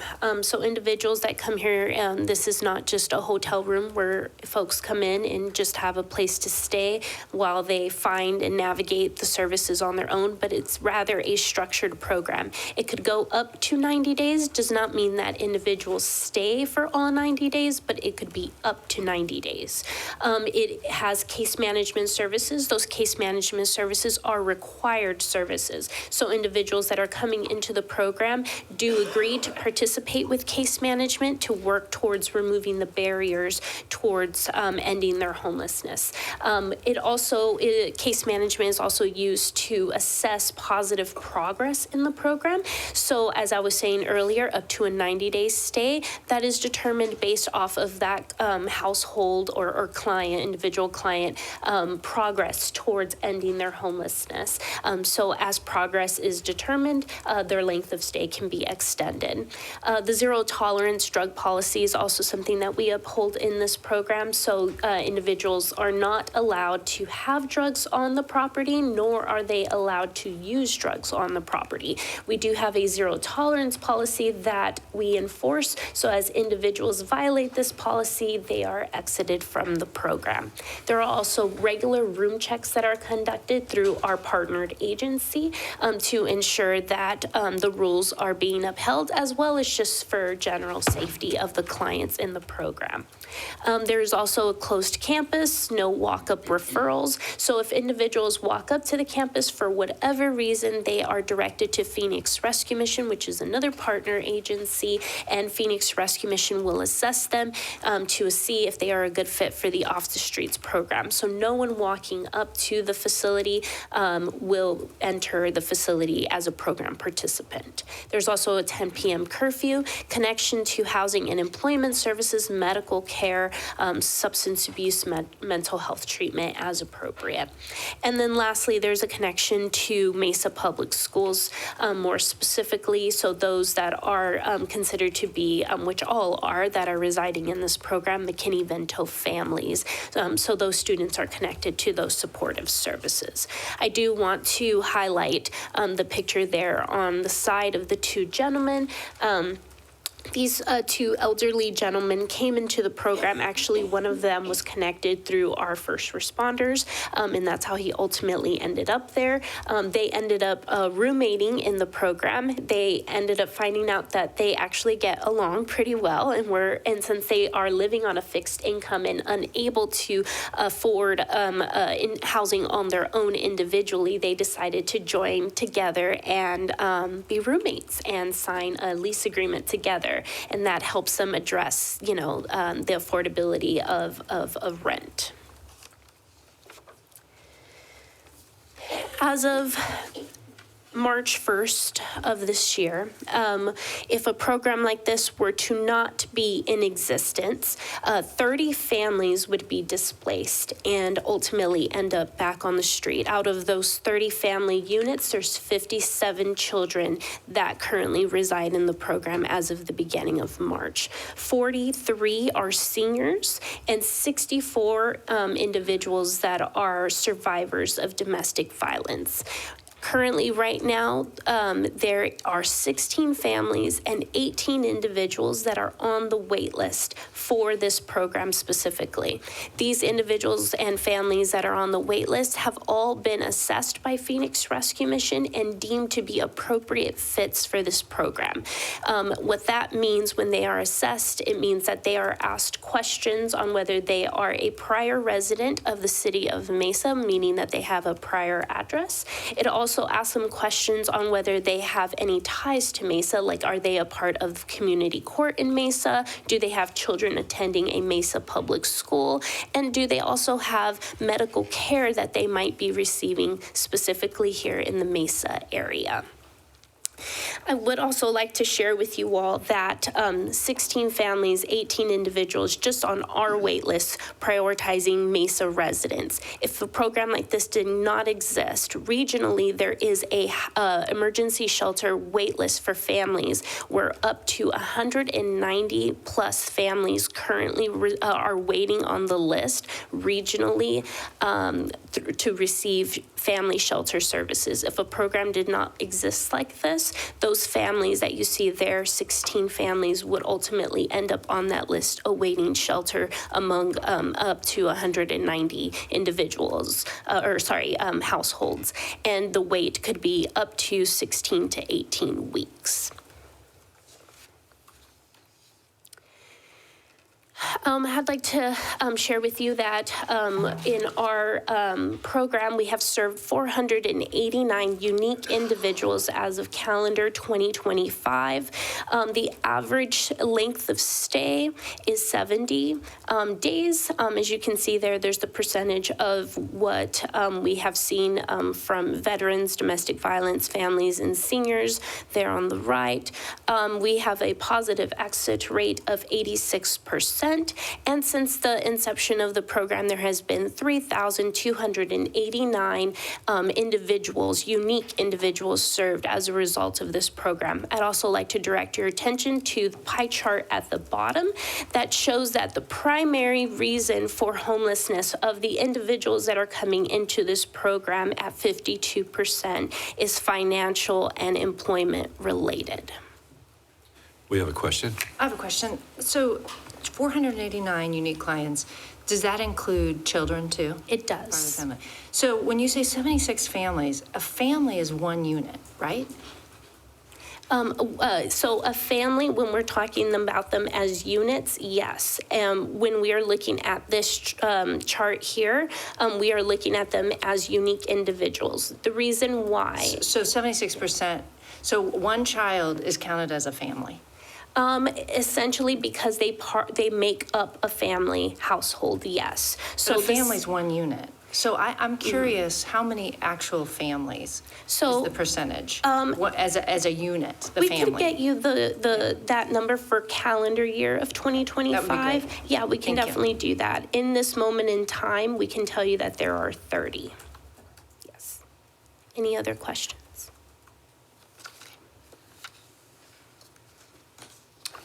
There or not, go ahead. Okay. The next slide can show you the exit destinations by category. So with these exit destinations, I do want to point out that one of the largest ones is homeless shelter. Homeless shelter is actually a very important exit destination because a lot of the individuals and families that we serve have very high needs, high acuity needs, which means that they often have a lot of barriers, whether those barriers be medical, mental health, all sorts of different reasons. But often they exceed the allotted time that they are allowed to stay in the program. So we make connections to other shelter programs to help extend that stay so that way they could continue to work towards ending their homelessness. I would also like to share with you that 66% of individuals that exit the program, or I should say head of households that exit the program, do not, within a 12-month period, access homeless services again within a 12-month period. You might be wondering about the other 34%. The other 34% could be all sorts of different factors. If the reason for homelessness was because of a DV situation, it's possible they might find themselves in another domestic violence situation, which could result in, once again, experiencing homelessness. If it's due to medical needs, that's another reoccurring possibility, or if they were able to secure permanent housing, but that rent went up and they are living on a fixed income, that can also cause displacement and could potentially lead to someone re-entering homelessness again. They could also stay within the system through the continuum of care model, right? So they may still be receiving services by design due to their housing plan. Question? Can I ask you, so the 48% go on to another homeless shelter? Yes, and that, as I was saying, the reason for, them reentering, or I should say going to another shelter, is because the allotted 90 days was possibly not sufficient for them because they have multiple barriers. So they needed to be reconnected to another shelter to help them extend that So time. if that occurs, is that still considered part of our success rate? If that is something that occurs, yes, because it's not a re-entry into homelessness once again, but rather a continuation of them being able to receive services, which is considered to be a positive thing. Carry on. Oh, Mr. Adams. Thank you. I want to make sure I understand. So a few slides back, you displayed a percentage of success, 86%. So that 86% includes the 49% who remain in shelter? That's considered a successful exit? Mayor and council, yes. As of right now, that is our understanding of it. We could definitely work to just double check that information, but that is the way that we understand it today. Yeah, Mayor and Councilmember Adams. So we do consider that as a positive exit because they are going to the next. It is part of their journey. So homelessness is extremely complicated. We would love everyone to have this be their only stop and end up in their end solution. But with emergency shelter, that is not the case typically. So can you go to the next slide, please? This shows you a variety of places where people exit to, and continuation of shelter is common because they are continuing to establish employment, connection to all the different resources that they need in order to be successful and enter into the next place on their housing path, which may be their own housing that they're self-sufficient with. It may be bridge housing or other programming. And so it just varies depending on the individual. But it is not uncommon for people to exit to another place of that nature in order to get services and continue their path. Okay, I think what was confusing to me is when I see an 88% success rate, and am I mischaracterizing that? That's the success rate?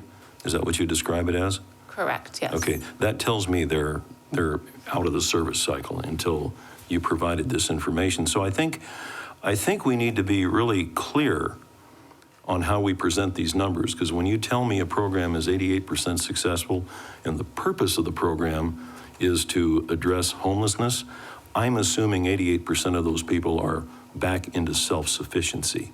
And it sounds to me like that may not be the case all the time. I may not be the sharpest guy here, but that's how I would read those numbers if I were not as familiar with what we're talking about here. So I think we need to be really careful how we present these numbers, because I don't think we should have to drill down that hard to find out whether the person is really out of the program, off of assistance, and back into self-sufficiency. And when I first saw that, I thought, boy, that's pretty good, 88%. But now I'm learning that's maybe not the case. So I don't expect an answer. That's just a comment. Well, you have 86% that are no longer homeless. They are working through the solution. They are not in the street or in the parking lot or whatever. They are working, they have a shelter in a safe environment and working towards solutions. I think when we say homeless, we mean people who don't have any shelter. Mm-hmm. Well, I appreciate the clarification. I don't want to debate that right now, but I found the numbers to be a little less than crystal clear. Mr. Heredia. I think just to reiterate the continuum, right? Like what we're talking about here at the off the streets is the emergency side, right? Emergency immediate housing, right? What we're all explaining, trying to figure out is, all right, we play that part as far as emergency shelter, and there's a longer process, right, to remove somebody from their situation. Everybody's different, right? So we're talking about this program being the emergency sheltering up to 90 days that we can help somebody identify how do we then create that self-sustaining process, right? So also to clarify, like, we're talking about emergency, this program being the emergency side of immediate shelter, right? Like, it's not like the end all be all that you get to this program and then you're not a homeless person. No, it's like everybody's different.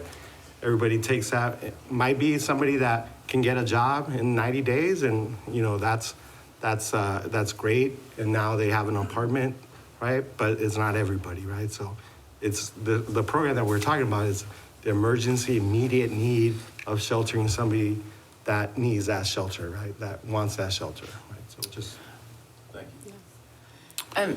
I'm saying, Mayor and Councilmember Adams, I think that's correct, right? This is emergency, this is crisis response. And so this is a emergency shelter, and that next step is really stabilizing that family unit, that senior citizen. It's kind of think about it as an intake. So we know that they're in crisis and they need assistance. We do qualify them for whether they are a fit for the program, because it is a program. They enter into the program, and then the case manager works with them on what are your steps of progression and what are your goals for the end of our 90 days, or sooner. Hopefully it's sooner, right? But it may be going on to some type of a bridge housing, right? So bridge housing is still considered a shelter. So on that path, it would still be bridge housing, would be shelter, but they've now moved into the next step. It's not emergency anymore. Now it's bridge. Now it's some type of a bridge environment. Maybe they're going to be there for a year. Maybe half a part of their rent is very low rents they can save up so they can eventually do the 2 months and the utility deposits and those types of things.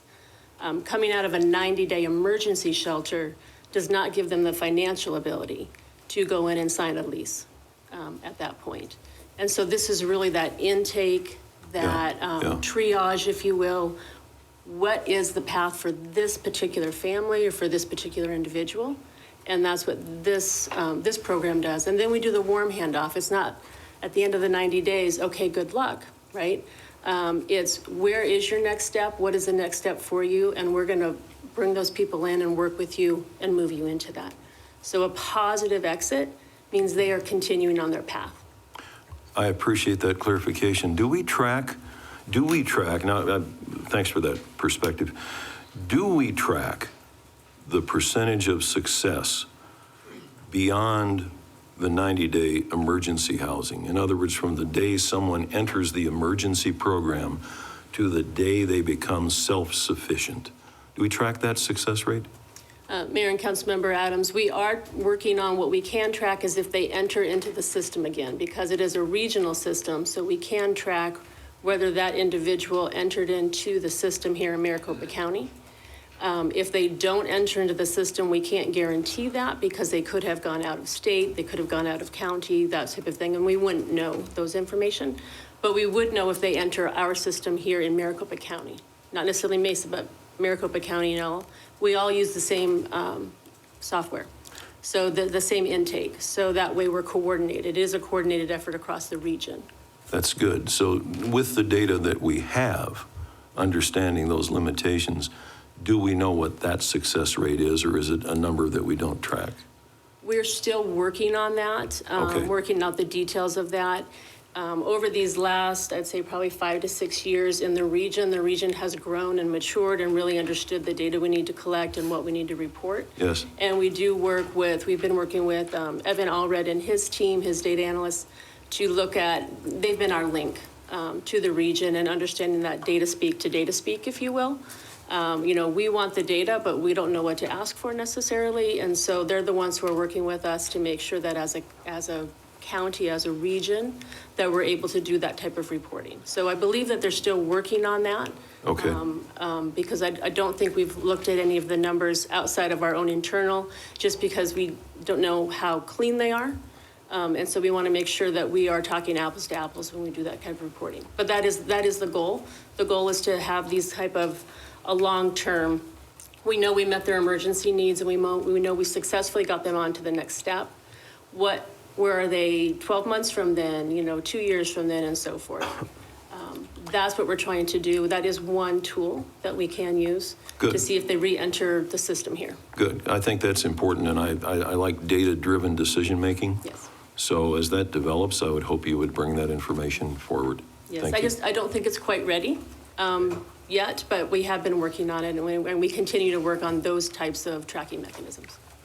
Mr. Reddy? Real quick, Candy, I think, Justana, you mentioned somewhere 60% or 65% of the data that we can track are not entering the system, or did I misunderstand that? That we currently have, right? Mayor and council, yes, that is correct. What was the percentage That was again? 66% within a 12-month period. That are not re-entering the system? That are not re-entering, yes. Mhm. That data that we're... From that system, yeah. Okay, all right. Just want to highlight that, because I thought I heard that. Sorry, yes. Mr. Butler? Mayor, hear you though. I know there's been a couple of comments from council about maybe we can provide some greater clarity on how we're describing some of this, and we can work on that, because we wouldn't want people to feel, one, that we're misrepresenting this information, but two, as has been alluded to, the fact that you've stabilized someone and gotten them out of a park where they're not going to be, trying to do an encampment, or that they're not under an overpass, or whatever the case may be in that situation, is a positive development, even if that is getting them into another shelter after that period that they've been stabilized. But to your point, that's not what I think the community or any of us would define as the ultimate goal. It's like you're saying, Councilmember Adams, that some kind of permanent situation of self-sufficiency is that ultimate goal. So we can look at how we're articulating some of this to make sure that we are measuring this. As we said, it is a positive, and so that's what that number is meant to reflect, that it is a positive step, but it is not the final step, and it's not mission accomplished at that point. So that's a fair feedback, I think, for Yeah, council. I appreciate that, because, when we're talking about making decisions that involve fiscal matters, I think I would not want to be making decisions one way or another based on incomplete data. I'd rather have as much complete data as we can, because at some point in time, you're talking about expenditure of public money. What's the return? Are we getting there's a big difference between a 20% success rate and an 80% success rate, just pulling numbers. I'm glad Councilmember Heredia highlighted the 66%, because, I like to make decisions like that based on hard data. Thank you. And 40%, I don't want to ignore the 40% who are in housing on this pie chart, that do have housing. So that is, significant. We can't ignore that that's not a success. And I think part of the context too, Mayor and Council, is especially at the time that some of this was happening, and we were seeing in other communities, and we saw in communities across the country and some locally, where encampments and other situations like that had dominated a park, and it was a public health hazard at that point, and it was requiring a lot of police time and intervention, and there was the feeling, of course, from this council that, just from our public spaces and our rights of way and other things like that, that was something that was not sustainable for our community, either for those individuals or for the residents who might have had to interact with situations like that. So that's why the ability to get people off the streets was something that council really felt was important, to get them in some kind of situation that didn't involve them sleeping on a park bench or setting up an encampment in an empty lot. And that was, as we got into this, that was kind of the narrative and some of the thought process. I know that, and many of you were involved in that narrative, but if you can just visualize that, Councilmember Adams, that was really some of the thinking too that we were seeing happening in other communities, and we're certainly getting the feedback from residents that they did not want to see that overtaking public spaces or empty lots within the city of Mesa. All right, carry on.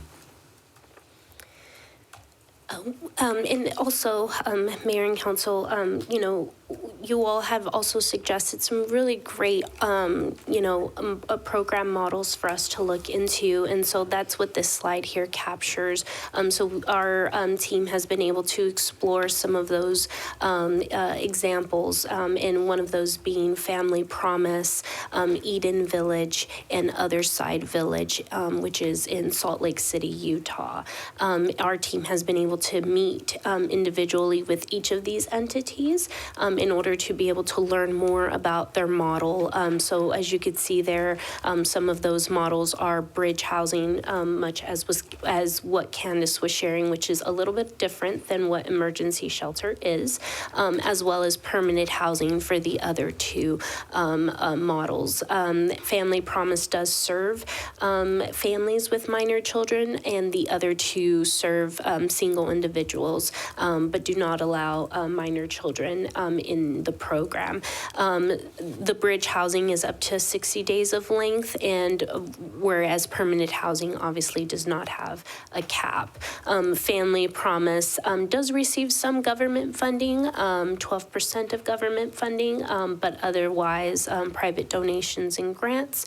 Eden Village here in Mesa, private donations and grants, and Otherside Village in Utah is funded by client rent, as well as a large percentage of what is considered a social enterprise.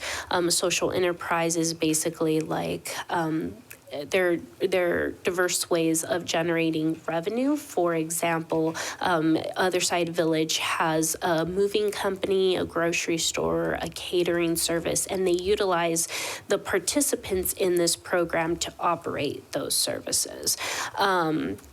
As well as other community grants, but they do receive city contribution through the providing of land. Mr. Heredia. Yeah. So with all these three examples, per your information, they all receive some sort of government funding, right? Not all on the list, no. Eden Village, I think they get like $400,000 from Access, Medicaid, from, it's government funding, right? So I think there is I think a level of government funding that I, doing some research on each one of them, get some sort of funding from the government, right? I would agree, yes. I guess you could consider that possibly indirect revenue, right? So yes, that would be considered more indirect in some of those ways that you were explaining. But yes, as you can see, Family Promise it does receive some government funding, or for instance, Otherside Village in Utah, they receive the land from the city in order for them to be able to construct that project. We also looked into another one that was suggested for us to look into, which was in the city of Greensboro, North Carolina. And that's a pallet homes. Right now, at the moment, they have 30 pallet homes. I will say that program is basically the planning for that program was provided by the city, as well as the funding is provided by the city, and the oversight of that program is also provided by that city. I think just to reiterate the point, as I've been in council and, I've served on Positive Crystal, local food shelter here, board several years ago, and then just serving initially on the Human Services MAG Council when I first got on council, and looking at models like Housing First in Denver, in Salt Lake City, in California, in other states. I can't remember any program that didn't have any government funding. I think what's important from what I learned was that government funding actually multiplies many of these times the funding that is available, right? From faith and private donations and other philanthropy work. I think that's something that I've seen, at least from my experience, that most of these programs, if not all that I can remember, maybe there's a couple programs out there that I'm just not aware of, but most of them has some sort of government funding attached to it, either land or direct, HUD, tax dollars are tax dollars, right? When we're talking about tax dollars, and we got to understand that that's government funding, right? Cities and others. So just want to make that point that, at least from my experience, that's been kind kind of a constant that there's some supportive piece from government that is provided to, amplify the resources, amplify the services that are there. And so just as we discuss this topic, that's an important aspect to how we all have kind of a shared responsibility in this, right? So in trying to figure out solutions to this complex, not necessary easy way to metric this issue and get the ROI that we need, right? So, but it is just a complicated nexus that I think it has a shared responsibility between a lot of the factors, a lot of the players that unfortunately, we as a city have had to deal with, right? Like it or not, right? So as explained by PD and other facets that we talked about in this presentation, so. And I was saying, Mayor, I just like to notice that we do like the council to come to us and tell us about programs that you hear about, right? So you do travel across the country and you are exposed to a lot of different programs that maybe we might not have the exposure to. And so we do like it when you do come back and tell us about different programs that we can look at. When we had the meeting with the Other Side Village, it was very creative, right? It seemed like a very good program. And we asked a lot of questions about how did you start? Where does it go? Are there other entities who want to do this type of thing? How do we create those partnerships? And so we're going to continue to go down that path of looking for these types of programs. It's a different demographic, and it is permanent housing versus emergency. So it is different than our office use program, but we need both. We need all of these programs because we have different demographics with different needs. So we are excited about the Other Side Village program. And we are going to continue to pursue what that would look like here in Mesa and who those partners would be to try to do something similar to that. Ms. Goforth. I just have a question about, is House of Refuge similar to what these are, one of our current facilities? Mayor, Council, yes. House of Refuge is considered, I guess, more of like transitional housing. So it's I believe I toured them about 2 years ago. It was a 2-year length of stay is what it was at that time. I believe it still is currently. But yes, it is just like a house. The client pays the rent. It's private for them until they can transition into their own permanent space. It's a wonderful facility. It is very I think it's primarily private investment, grant funding, private investment for that facility. So we have successful models even here in Mesa for that kind of. And that was, again, at the, was Luke Air Force Base. Right. Right. Yeah. And so those types of, Williams Air Force Base, wrong side of the other thing. Mesa yes, Gateway down. Williams Air Force Base. Yes, I went on that base. So that is Williams Air Force Base. And so that was part of that, the very large, right, of how to reuse an Air Force base, right? And so there's a lot of different players. And so they're actually in some of the old housing, right, is what they used for that particular program. And that would be a great, the Bridge program where that might be a next step for one of our emergency shelter families, right? If there's capacity at House of Refuge, that would be a step that would be counted as a successful exit from our emergency program and entering into their transitional program. You have a question? Yeah, well, we donated the land, right? We became the owner of the Air Force Base, right, the land. And so we provided the land. And House of Refuge is a regular name that I see on our community, our funds that we give out. They do receive ongoing government resources, right? The city of Mesa is quite common to see them on the list, as well as other grants that they get. So they are not 100% private for sure. Yes, they are a great resource in our community for families. I don't know of any model that is completely, as Councilmember Heredia was saying, I don't know of any model that is completely outside of government funding. I don't know of any. I really don't.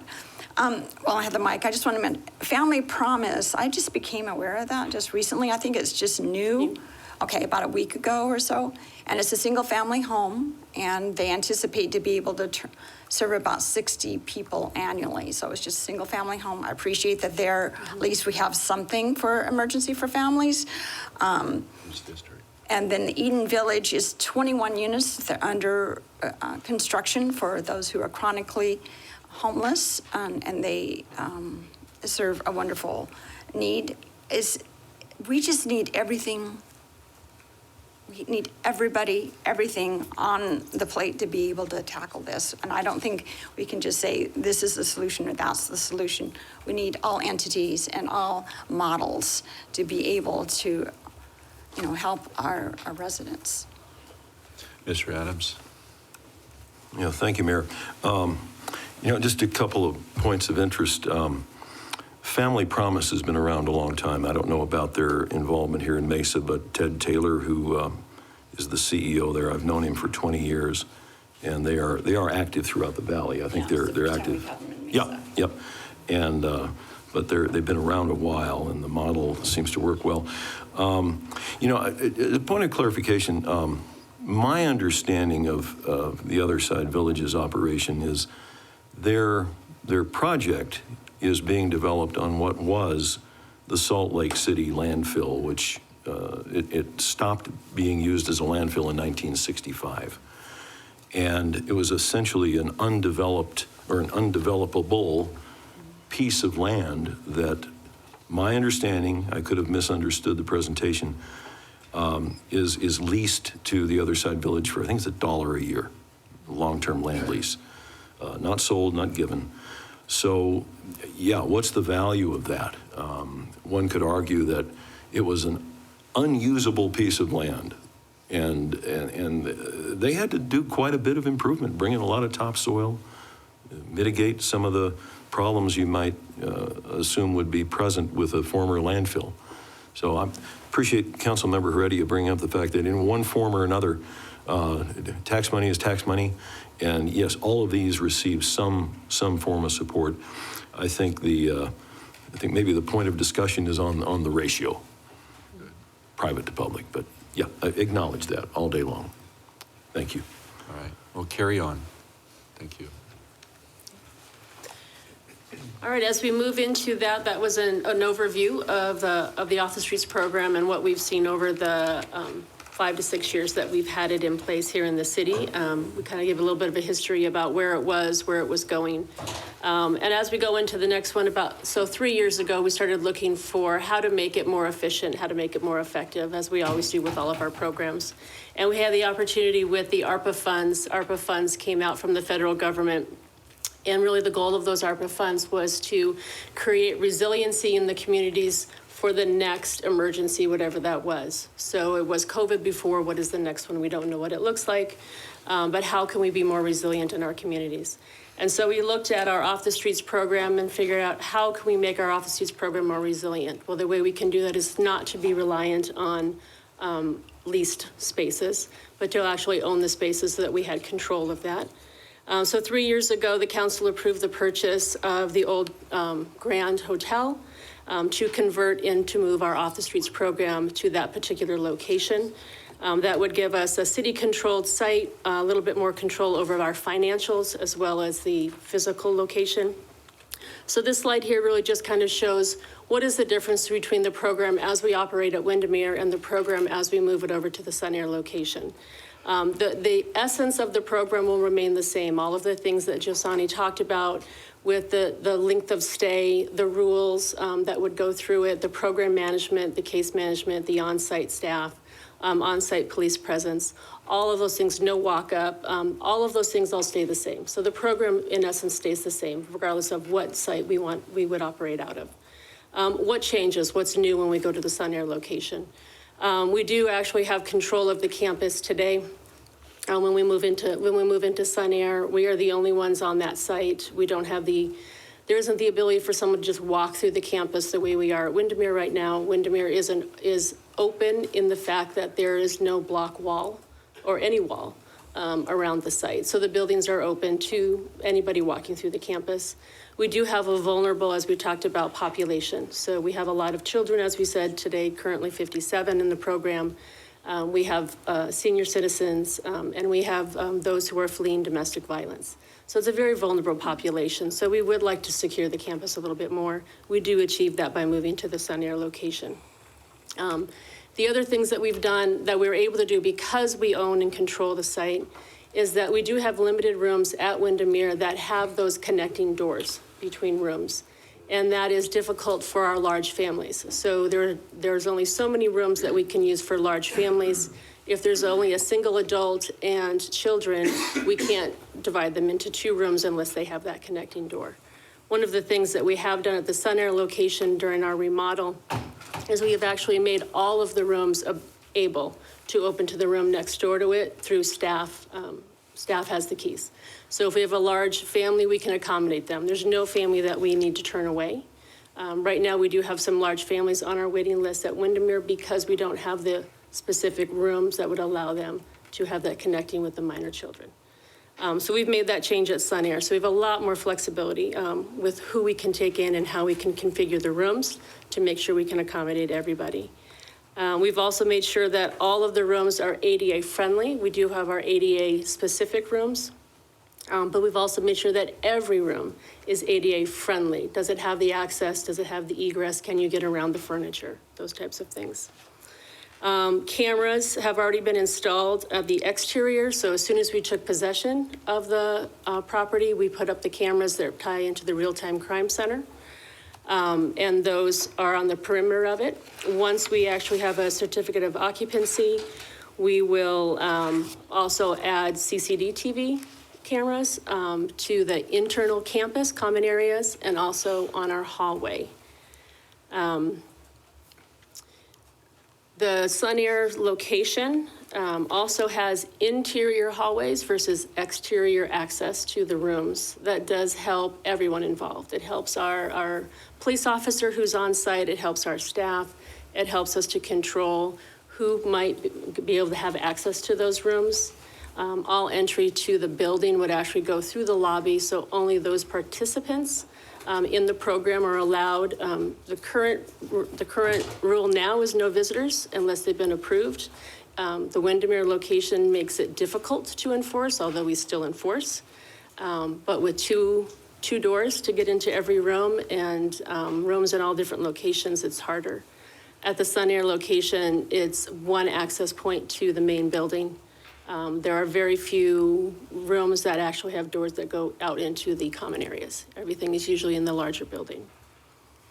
One of the things that as we move over to the Sun Air location as well, just as a reminder, the purchase and the renovation were fully funded by those ARPA funds in order to increase the resiliency of this particular program for us.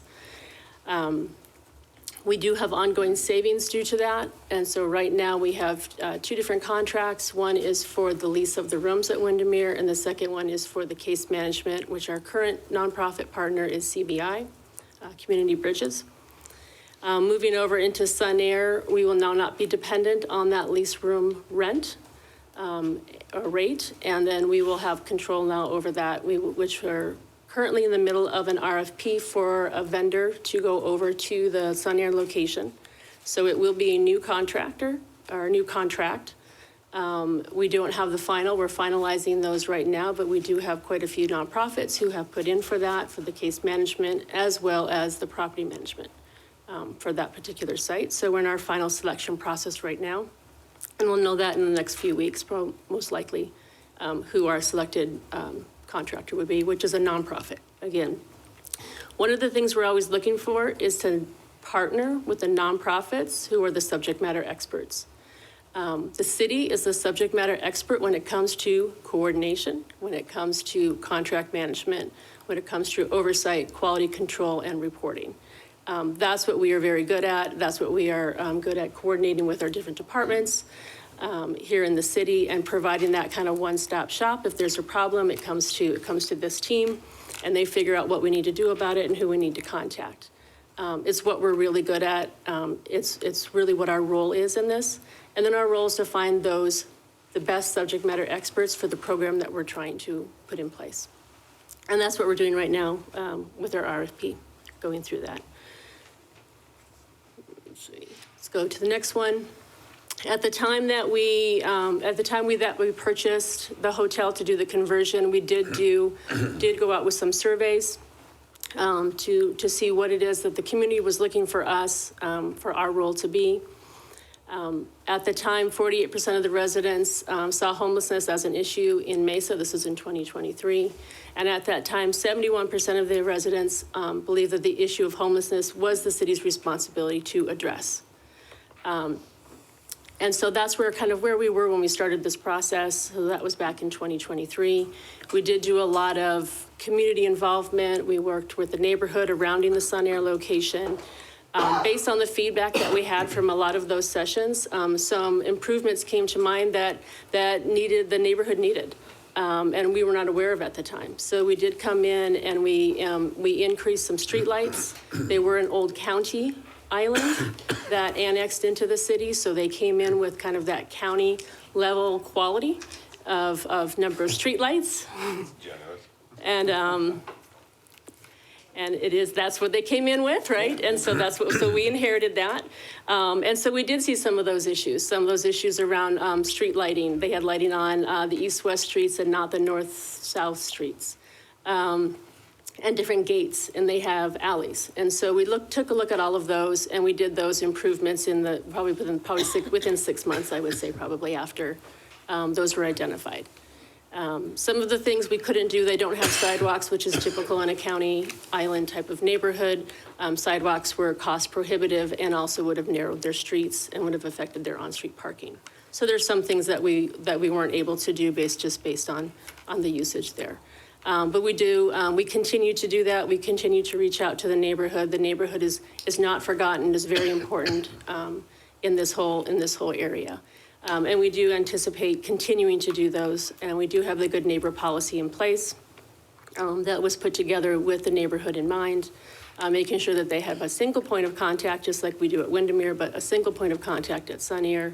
If there is any issues that they feel that we need to be aware of, moving forward from there. We have a comment or question. Candace, real quick, as far as I remember the conversations, how was the actual the hotel kind of conditions there?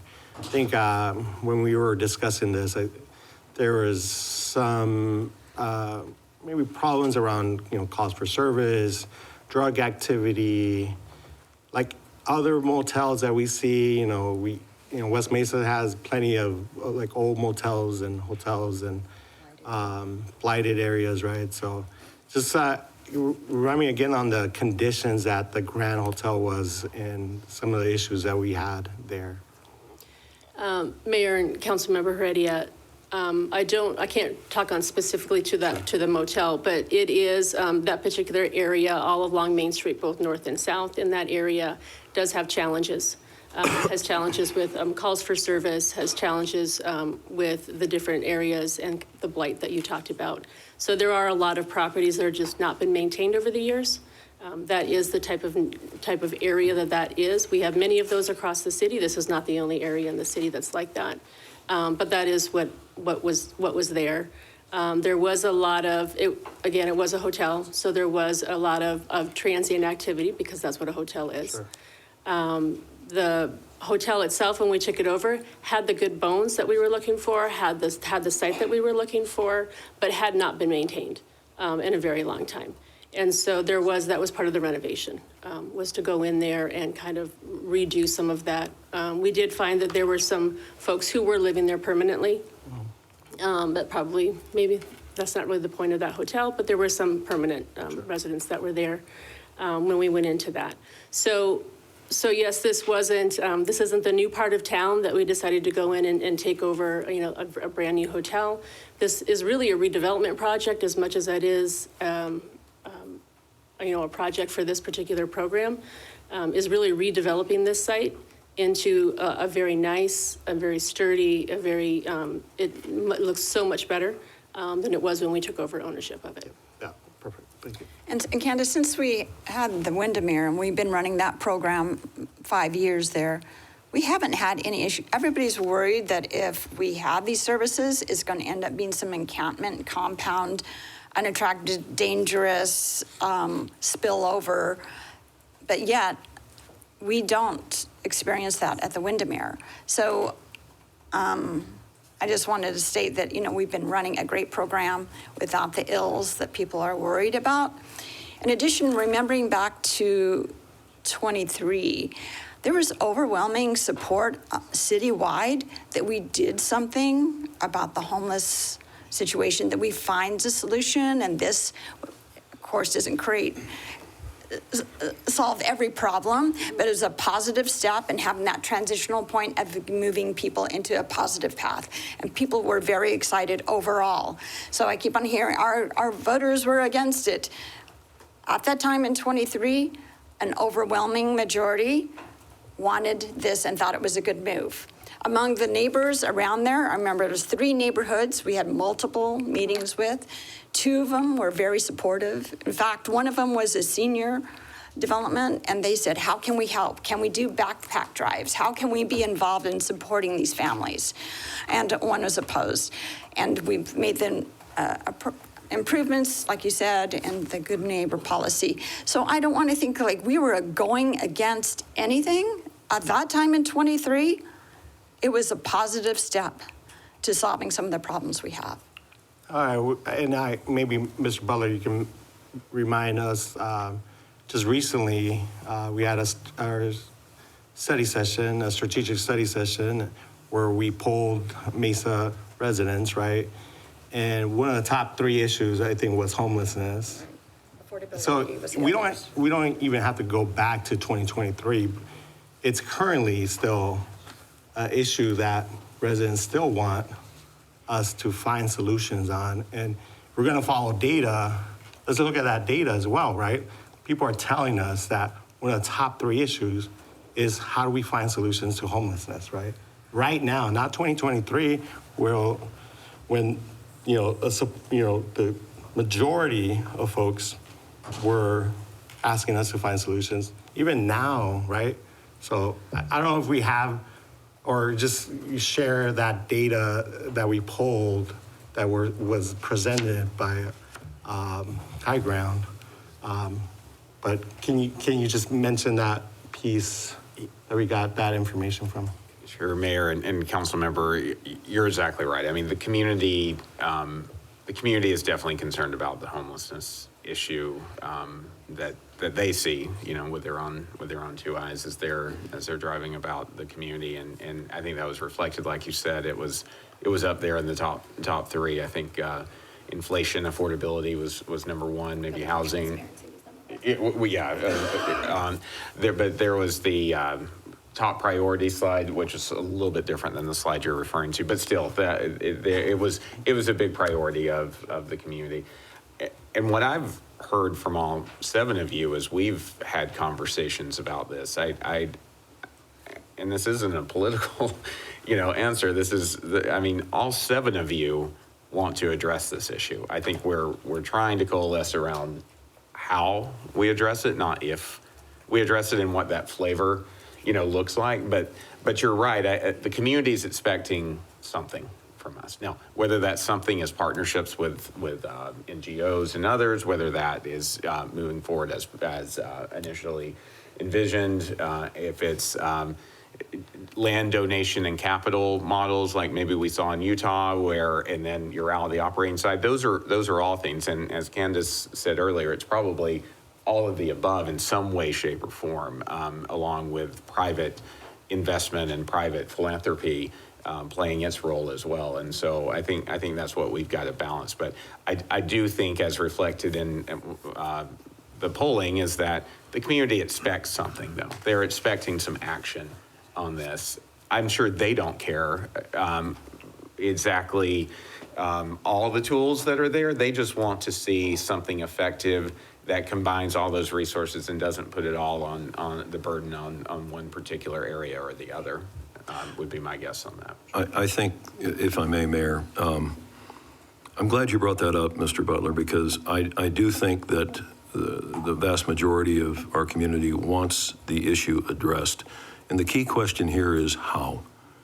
I think there's something wrong with anybody who doesn't see someone on the streets and doesn't feel a sense of compassion. That's a natural human reaction. We want to be helpful to people. We don't want people here in our community suffering. The only counterpoint I would offer here is it's the question of how and what's most effective. I think when someone answers a survey and says, yeah, I want you to do something about this problem, he's not necessarily saying, I want you to spend $13.2 million to do it and operate a hotel. He's saying, find a solution. So I'm glad you brought this up, because I think that is the crux of the matter. What is the best and most effective and fair to everyone involved means and method of doing this? And yes, times have changed since 2023. There were different issues on the table at that time. And I think everyone involved in previous decisions approached this with a charitable heart, good intentions, and a strong effort to solve the problem. But I think the key discussion today is, what's the best way? So thank you for that. Okay, carry on.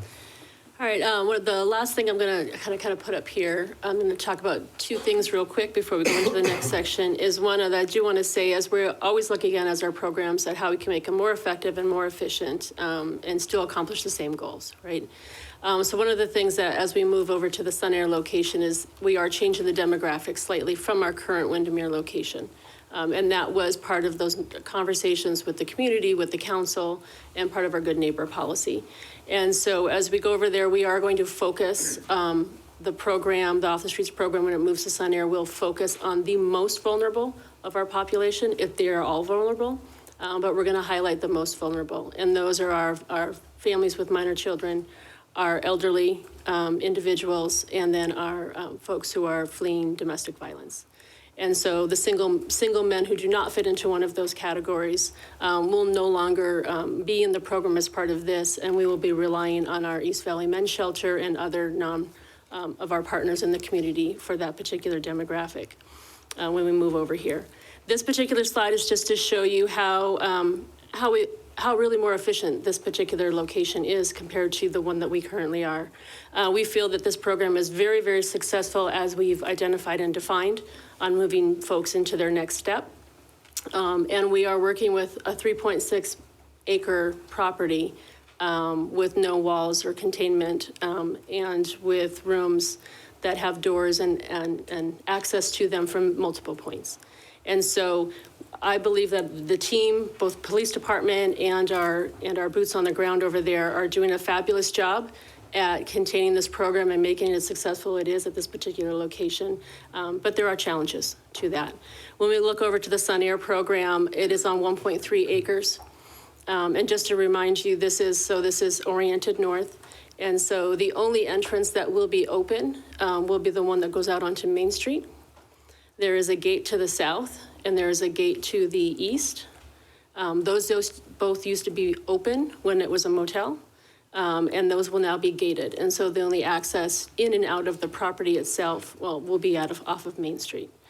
And so this will really make sure that only our participants are on this campus and that others are not allowed to come in unless they are pre-approved to come in. So whether it's coming in to provide transportation to services, caseworkers, those types of things, all the ones who are supposed to be on the site will be on the site. And anyone who is not supposed to be on the site will not be on the site when we move over to the Sun Air location. As we go through real quick, we've kind of talked about a lot of these, but what was the timeline, the history of Sun Air? So we did close on the property in November of 23rd. Before closing on that, we did, as part of the purchase price, we did accept $4 million from Maricopa County as part of their ARPA funds. That was approved through council through an IGA.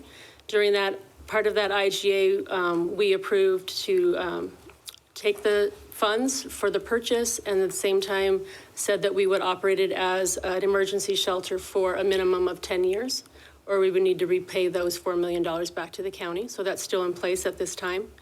Construction began in January of 25, and we are expected to end at the end of this month. We might bleed a little bit over into April, but we expect our certificate of occupancy either the last week of this month or in early April. Where would we go from there? We do, again, I mentioned that RFP that we have for our provider to partner with a nonprofit to do the actual operations, boots on the ground for the Sun Air location.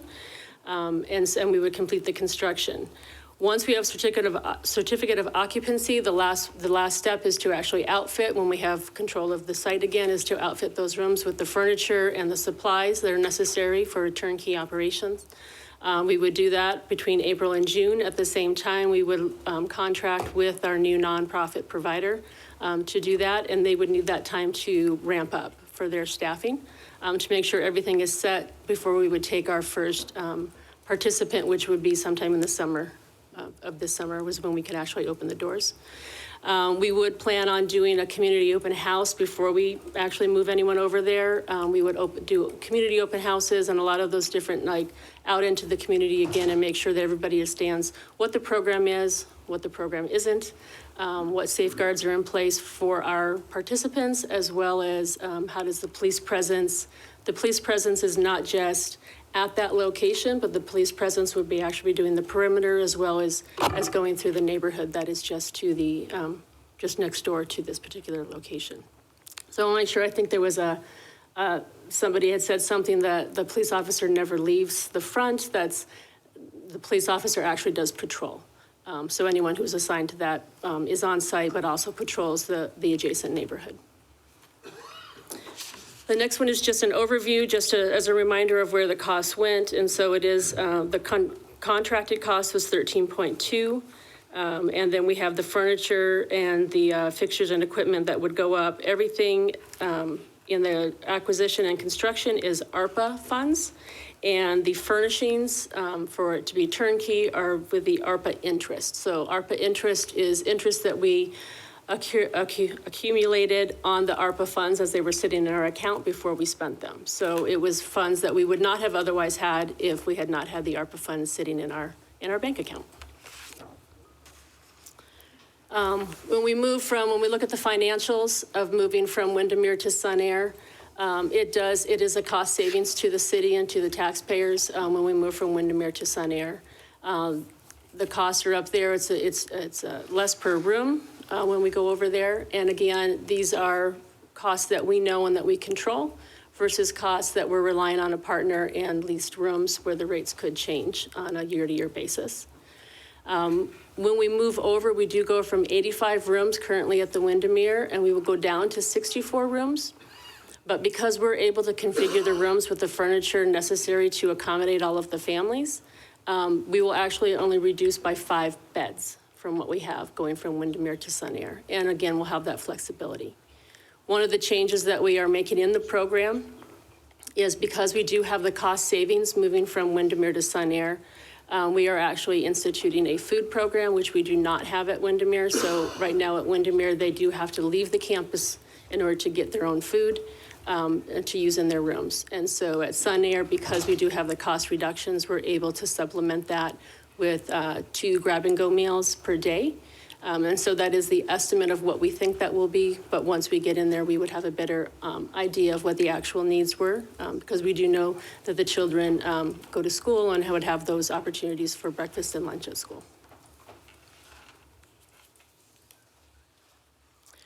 We were asked to look at alternates to if we did not use the Sun Air location for the Off the Streets program, what are our options or what would be the impacts to that decision?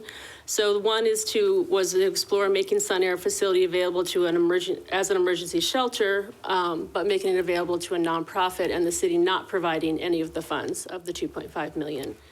And so when we look at that, that would have to do with the feasibility of we would have to go out for a new RFP. The RFP we did came with a budget because we were purchasing services.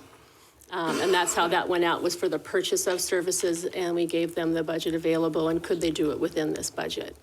We would need to go out again for whether it was a request for information to see if we had any nonprofits who were even interested in doing this option. And then we would be expecting them to show us the same quality that we expected from the RFP we've already done. But we'd also be expecting to see financial stability on their part, that they could financially take on a burden like this on their own. And so those would be things we'd be looking for But we would have to go out again to find that information. We have done some casual conversations with some of our nonprofit providers. We know them all in the community. So far, we have not found anyone who feels like they have the capacity to take this on themselves. But there could be somebody out there, but so far we haven't seen anything, but that would be our next steps if that was a decision that the council wanted to look into. One of the concerns would be a loss of possible coordination of our services. We do know that we could put that as part of the requirements. We don't want to make the requirements too burdensome, though, that we don't have anybody who would be interested in doing it. So it would be a balancing act of, we would still require reporting, we would still require the same eligibility to enter the program, those types of things, and put the operations on their side. So we would still require those types of outputs to make sure that we have some oversight into the program. What we would lose a little bit more would be the staffing itself. It's their operation, so they would be running it as their operations. And so, like we do, we have other facilities that we lease for the $1 a year lease, something like that, to nonprofits. Our Foster 360 is one example where we do have a city-owned facility that we renovated with federal funds, and then we leased to them to do the Foster 360. It's a lease, and so we don't do oversight into that particular program. We would save the operational costs of the $2.5 million that's currently in the budget. So when Brian presented the forecast to the council last week, and we were looking at that general fund forecast, that forecast does have the $2.5 million in general fund in each fiscal year already. So moving to Sunair does not increase the costs that are in that forecast. But this would then decrease those costs. The police presence would remain, and so that is, we are intending to continue to cover that with city funds regardless of who is operating or paying for the Off the Streets program. That is required as part of the Good Neighbor policy. The other one we were asked to look into is what would happen if we sold Sunair and we continue to operate the Off the Streets program at Windermere. So there's two different things that would happen. First, I'll talk to the operating side. So as you saw, we do have cost reductions when we move to the Sunair location. If we stay at the Windermere location, it would continue to be that $3 million per year for us to keep the 85 rooms. That would be today. So that would be an increase to the budget for next year of that $500,000, which is not currently in that forecast that Brian showed you last week. So that would be on the operational side. On the Sunair side, or the physical location, we did use federal funds for the purchase and the renovation of this. So there's two different pieces that we want to talk about on this. Because we did receive funds from Maricopa County, that is through an IGA. So as of right now, based on the terms of the IGA, we would need to return $4 million to Maricopa County. That doesn't mean that we can't continue to have conversations with the county on what they would like us to do or what that means going forward. But as of today, that is the terms of the IGA. The roughly $9.2 million, we're saying that we have the possibility that the U.S. Treasury recaptures up to the full $9.2 million. We would need disposition instructions from the Treasury. We do have we have history with HUD dollars, and we know how HUD dollars work. And usually if we're doing that, if a project does not move forward, HUD dollars are usually returned on a one-for-one basis. But there's also other disposition of assets using federal funds that also possibly would allow us to return just what the proceeds of the sale were. And so, but neither one of those talk about ARPA dollars with the Treasury. And so, we have the best case scenario would be that we return to the federal government exactly whatever the sale proceeds are of Sunair. And the worst case scenario would be we would have to return the entire $9.2 million regardless of the proceeds. So those would be our two kind of best case and worst case scenarios when it comes to the sale of the property. Between, just as, while we're working on that, if that's council's direction that we would prefer to sell and return the funds back to the federal government, we would have some expenses while it sits vacant. We still need to maintain the property. And we still have some additional insurance. Our insurance is actually higher if it's a vacant building versus an occupied building, so those types of things. And we need to look at the timing of the sale versus the reimbursement back to the federal government. So those are all things that we would continue to have to look into. The other item that we do have on the operational side is that by continuing at Windermere, it does put us at risk for any type of a mixed hoteling legislation that comes through the state.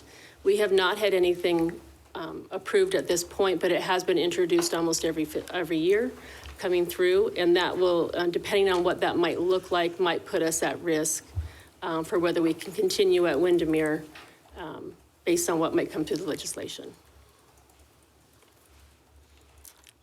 At that point, those are the two main items that we were asked to look at. So as we've gone through this, I know this was a lot. That's a lot of information. But we also know that there are folks who, while the council is well versed in some of these items, we know that there are residents who might only see this one particular meeting. And we want to make sure that we're always giving the full background so everybody knows what we're looking at. We are right now on track that we would open up Sun Air this summer. We would realize the savings and the operations of the $500,000, which would put us in line with next year's budget. One of the other things I do want to bring up is that since we have started this funding process for this, and since last year's budget to now, we have identified some one-time federal funds that we can put to apply to the operations of the Sun Air budget. And so the eligibility of the $2.5 million, 1.7 of that has been identified to be eligible for home ARP dollars. Home ARP dollars they are an ARPA sister, if you will. They are ARPA funds, but they came through HUD. They came through the home funding. Originally, we came to council 3 years ago and asked to use those funds for bridge housing, hoping that we were going to leverage a private developer to come in and we would use them as gap financing. It has not come to fruition over these years. And so we can, however, redirect those funds to emergency shelter provision, and that would offset the $2.5 million by the 1.7.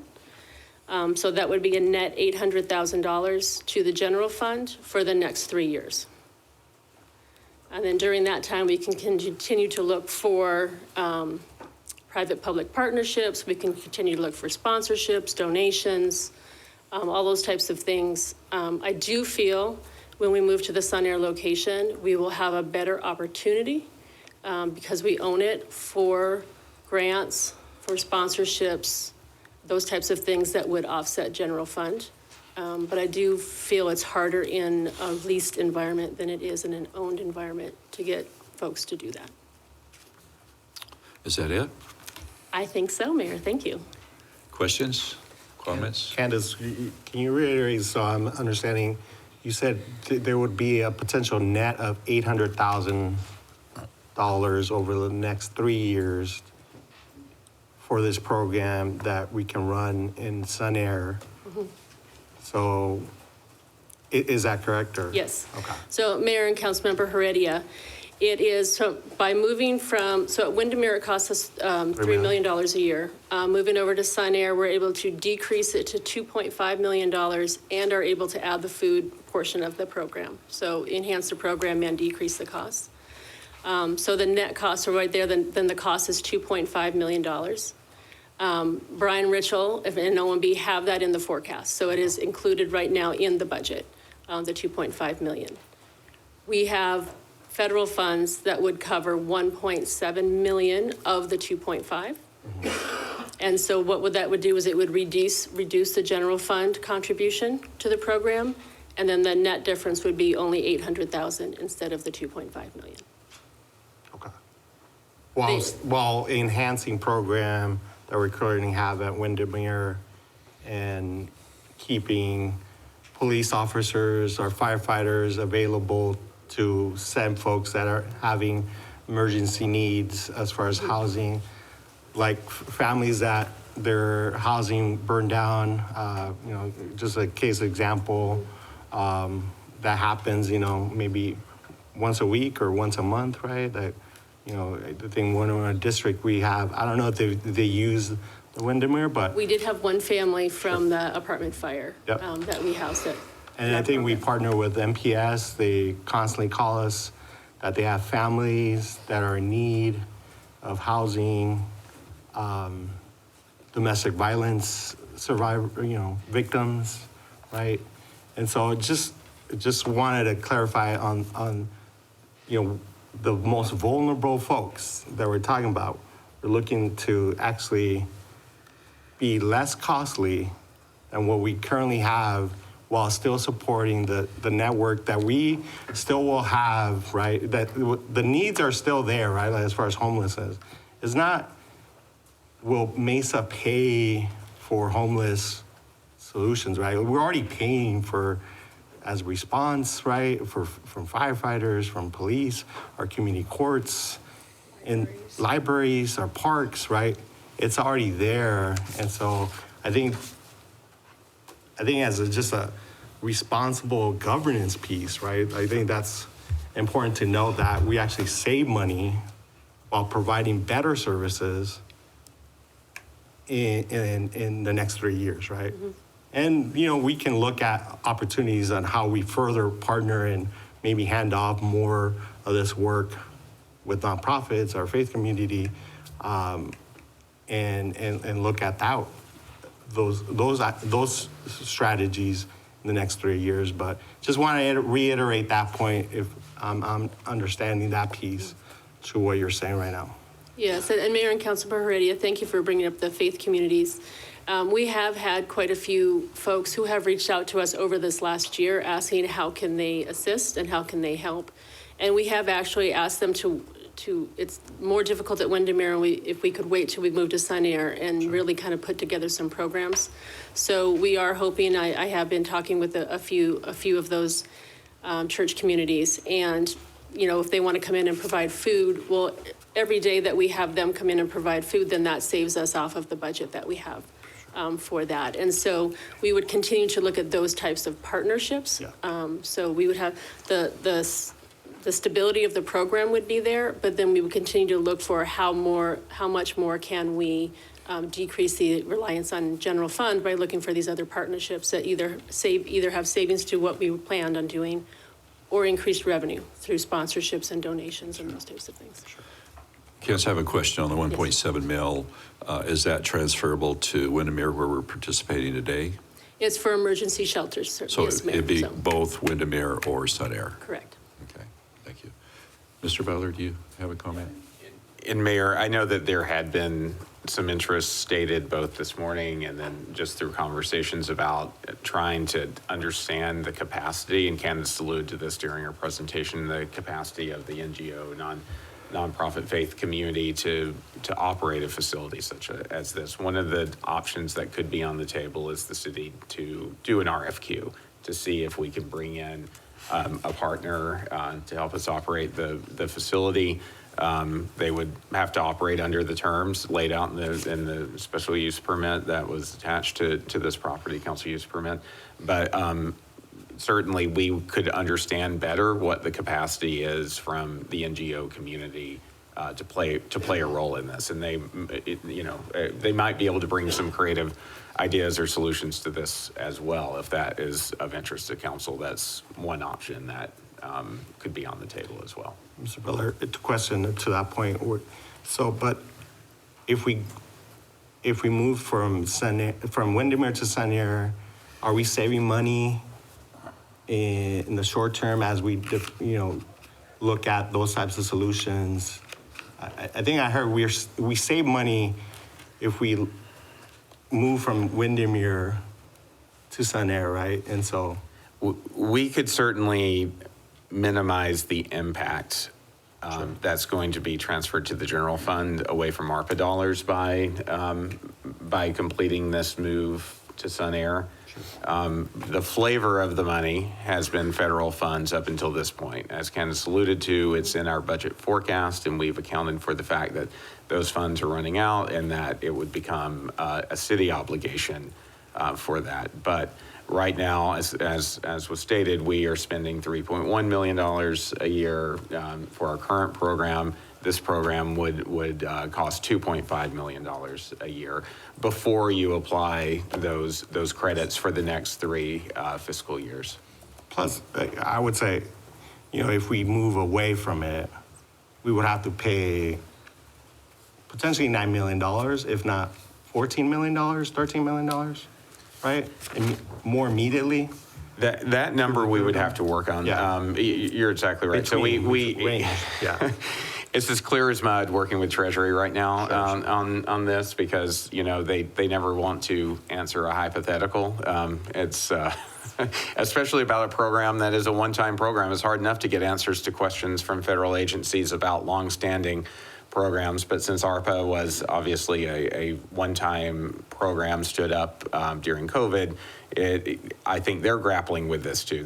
We're not the only agency for different reasons, and obviously not all dealing with homelessness, that have approached Treasury just to try to get an idea of how they will look at this, and they are being cautious, as you might expect of a federal agency, on how they're responding to that. So that's some of our hesitancy of trying to say a precise number. I think we've felt comfortable as we've looked at federal law and precedent of saying up to $9 million of the federal funds that are in question. I think our IGA with the county is a little bit more clear, but we could.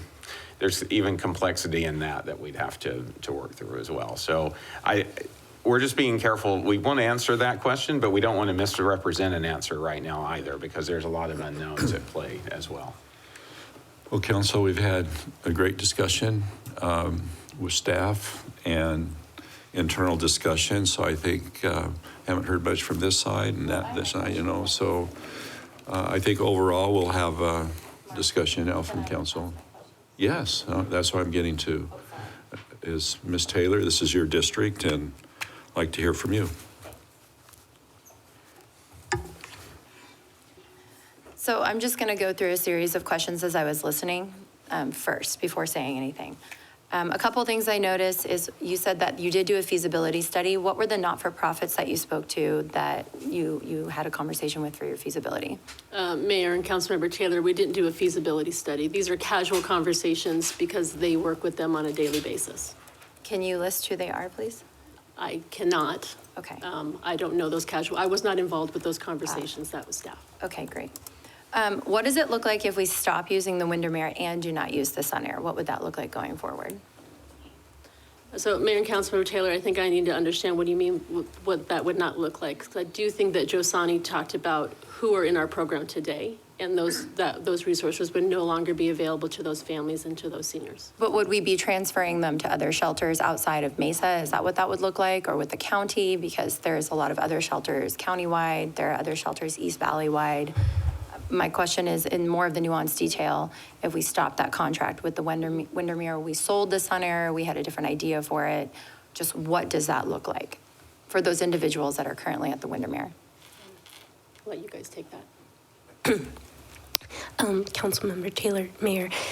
So to help to answer that question, they would go on the list that I was sharing about earlier, the regional list for families. So those 30 families would go at the end of that list of 190 plus families currently waiting.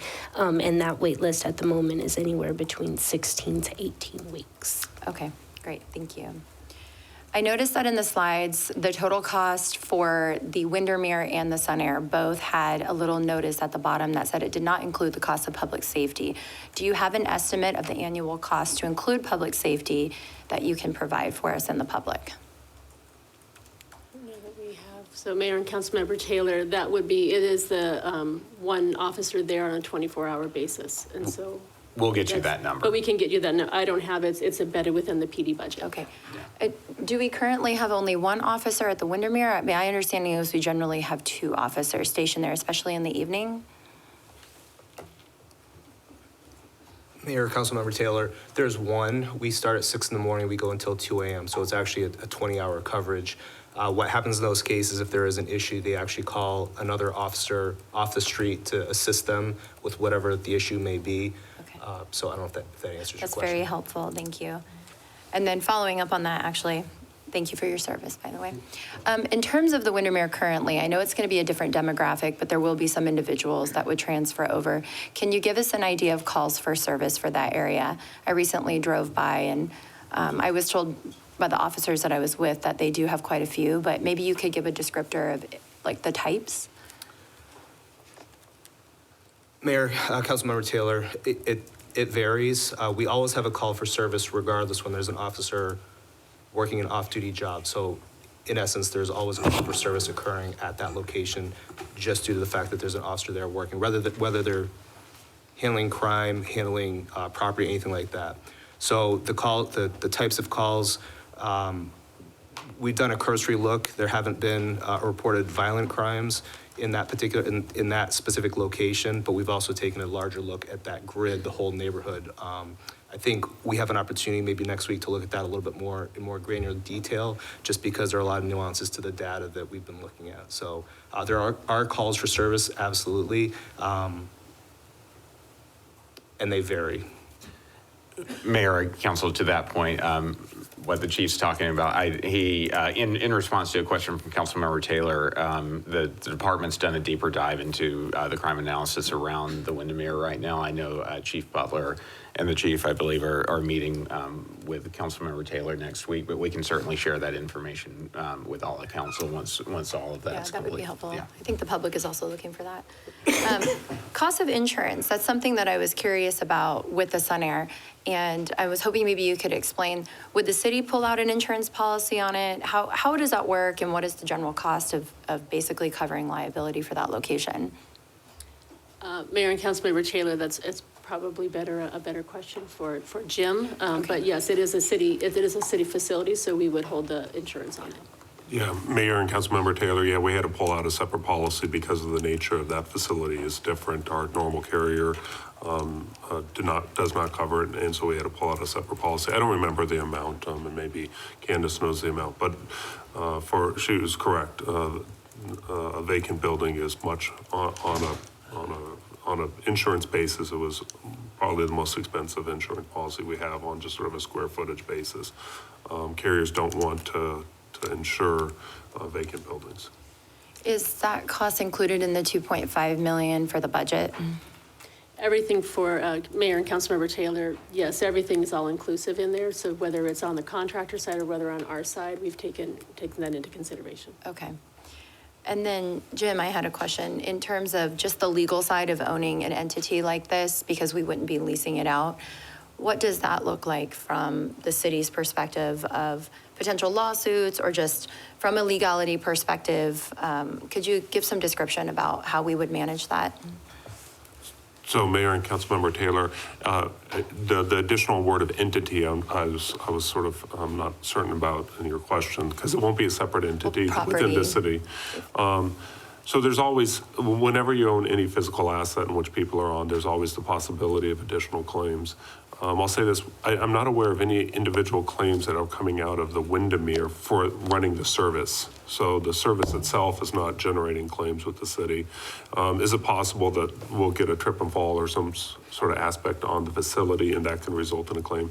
There's always that kind of possibility with any sort of physical asset that the city has and people are on. Generally, those sort of trip and falls don't result in larger claims, but occasionally they do. Okay.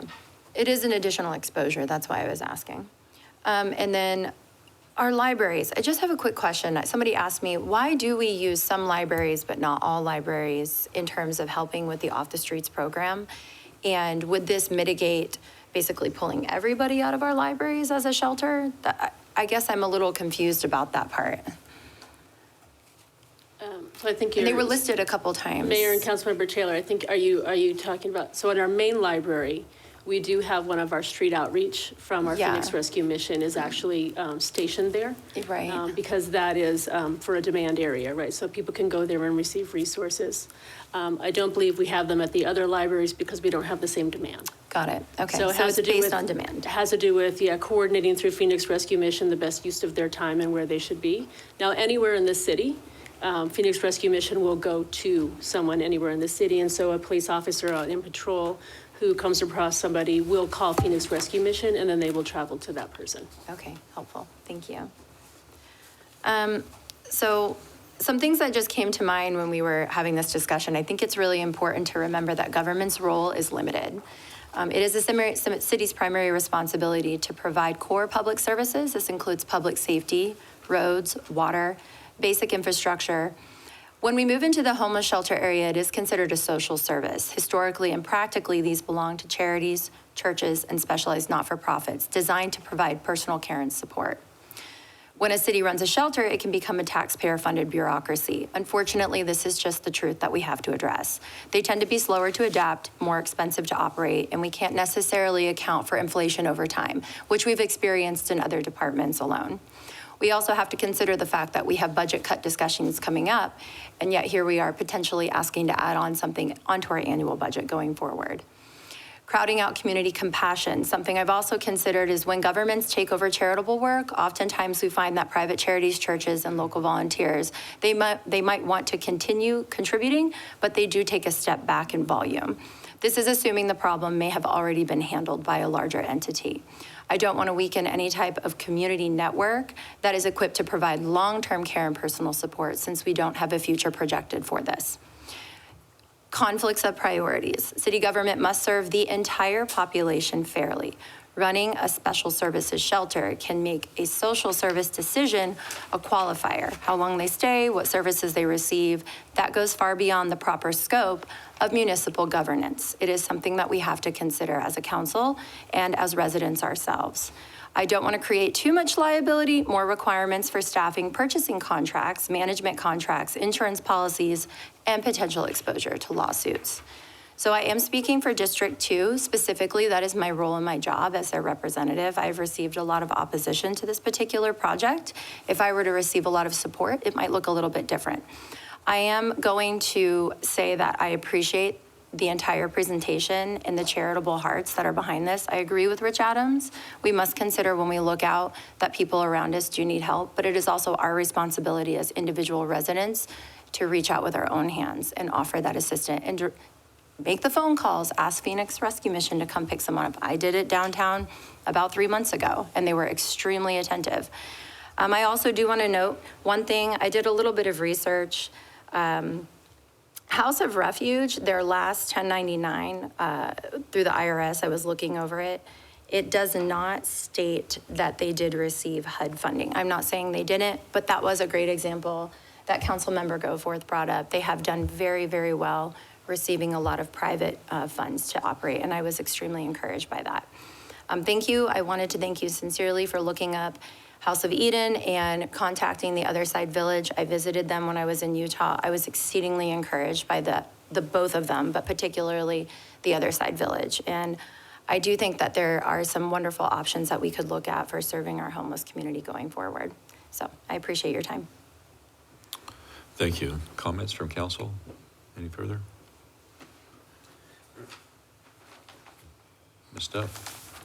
I just want to give some reality check to, I have to start with a Monday evening, I served a dinner at Paso de Cristo. And I saw two families with young children. And one had an infant, the other had a 1-year-old, a girl about 8, a boy around 12, the husband. And I watched those kids and I kept asking myself, you know, does that baby have the appropriate food that it needs tonight? And where will these families sleep? And the answer I couldn't shake at the time is we don't have the option. We have a waiting list at the Windermere. That family, the one particularly of 5, and even the one with the infant, I don't know. I don't know. I assume it just go to the street. We don't have an option. The Family Promise is the first time we've had a family shelter, emergency shelter. Up until that time, none. It just opened a week ago, and it'll handle a few families. But as we know on the Windermere, there's a long waiting list. And then another woman walked in alone, and she was very fearful, kind of frightened. And it kind of brought me back to the time, how many times I have received phone calls from our nonprofit leaders or a pastor saying they have a domestic violence victim, and they need to find shelter right then and there. I give them the numbers we have, but most of the times they don't have an option. I have kind of a community friend that she fell ill, was hospitalized, couldn't work, fell behind on her bills and rent, had the medical bills, even with insurance that didn't cover it, sold the car to try to keep things going. The government marketplace for insurance, it doubled, tripled. She had to give that up. She currently doesn't have a car. She's not getting her chemo medication. And she's like suffering, and now she's got to choose, I guess, medication or shelter. She's reached out to the state. She's working the best she can. She makes too money to receive any assistance. So it's just a matter of time. She and her sons will be without, and she is not well. I keep on thinking of mothers who are paying rent, doing everything right until her husband becomes violent, and she faces the impossible choices to stay in danger or take her children and walk out with nothing. She cannot go back to her family without putting them at risk. She has nowhere to turn. Again, with her friends, it's the same thing. We're the 37th largest city in the country. And to say that we have no part in this is someone else's problem, and lean on our nonprofits and churches, it doesn't even compute in my mind that we can give up this model. I couldn't sleep since Monday night, and it's been many nights just thinking over and over, looking at the demographic. We serve 300 or 400 people. And if I had to give a wild guess, maybe 10% looked like maybe they had some mental or drug problems, but the vast majority of people were just people who just ran out of options, and they're hungry. Most of them don't have a home. I live in downtown. We see a lot of people, and the people you see on the streets, you're thinking, oh, that's the face of homelessness.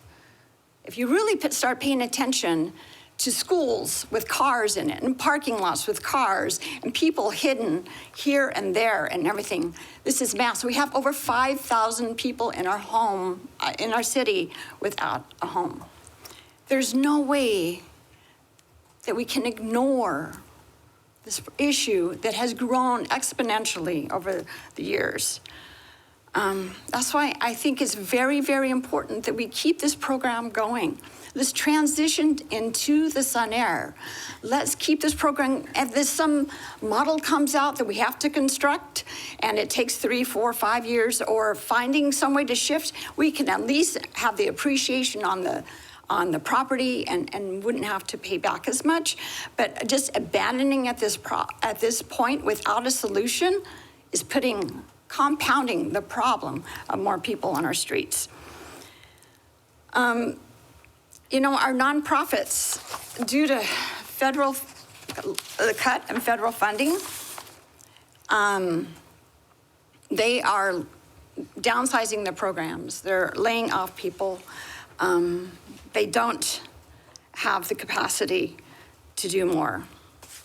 Federal cuts, I have some statistics. Oh, here it is.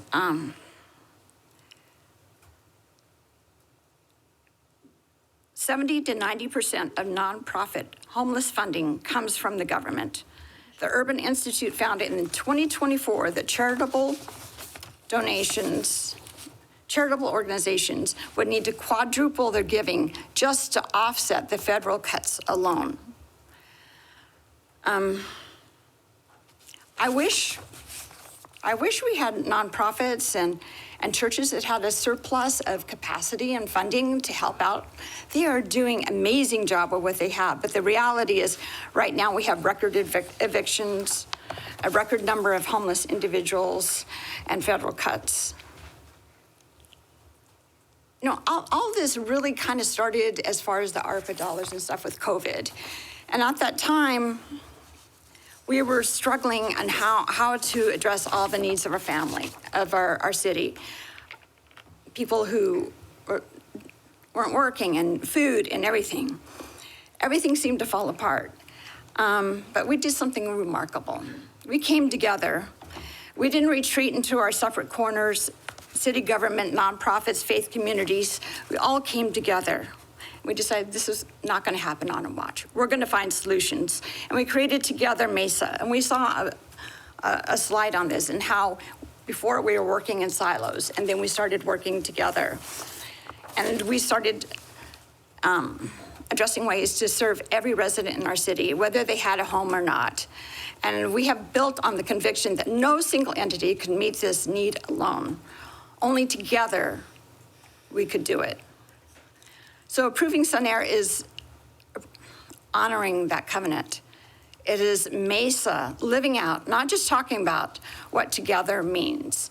In that chart, we cannot just remove ourselves and just say, well, nonprofit and churches, this is your responsibility. Together Mesa, that was convenient for a while we had funding, but now that we have expired all that funding, we're going to just get out of this when we have all these cutbacks. 52% in our slide, 52% lost their homes to economics, job loss, medical debt, one emergency that erased every safety net they had. 30% are domestic violence survivors, mothers and children who fled in the middle of the night with nowhere to safe to land. These are not people who gave up. They are neighbors who simply ran out of options. And I hear it's not the city's job to worry about this. We have an entire housing department whose purpose is to ensure that people in Mesa are housed and safe. We have the responsibility for the housing policy, development. We have a balanced housing plan with a huge shortage under 50% AMI. We have a subsidy for attaining housing. So how can we say that housing people is not our job? If you don't have a home, we can just erase that responsibility. We, as a city, are responsible for figuring out the complicated situation of housing in this inflationary situation. And to say,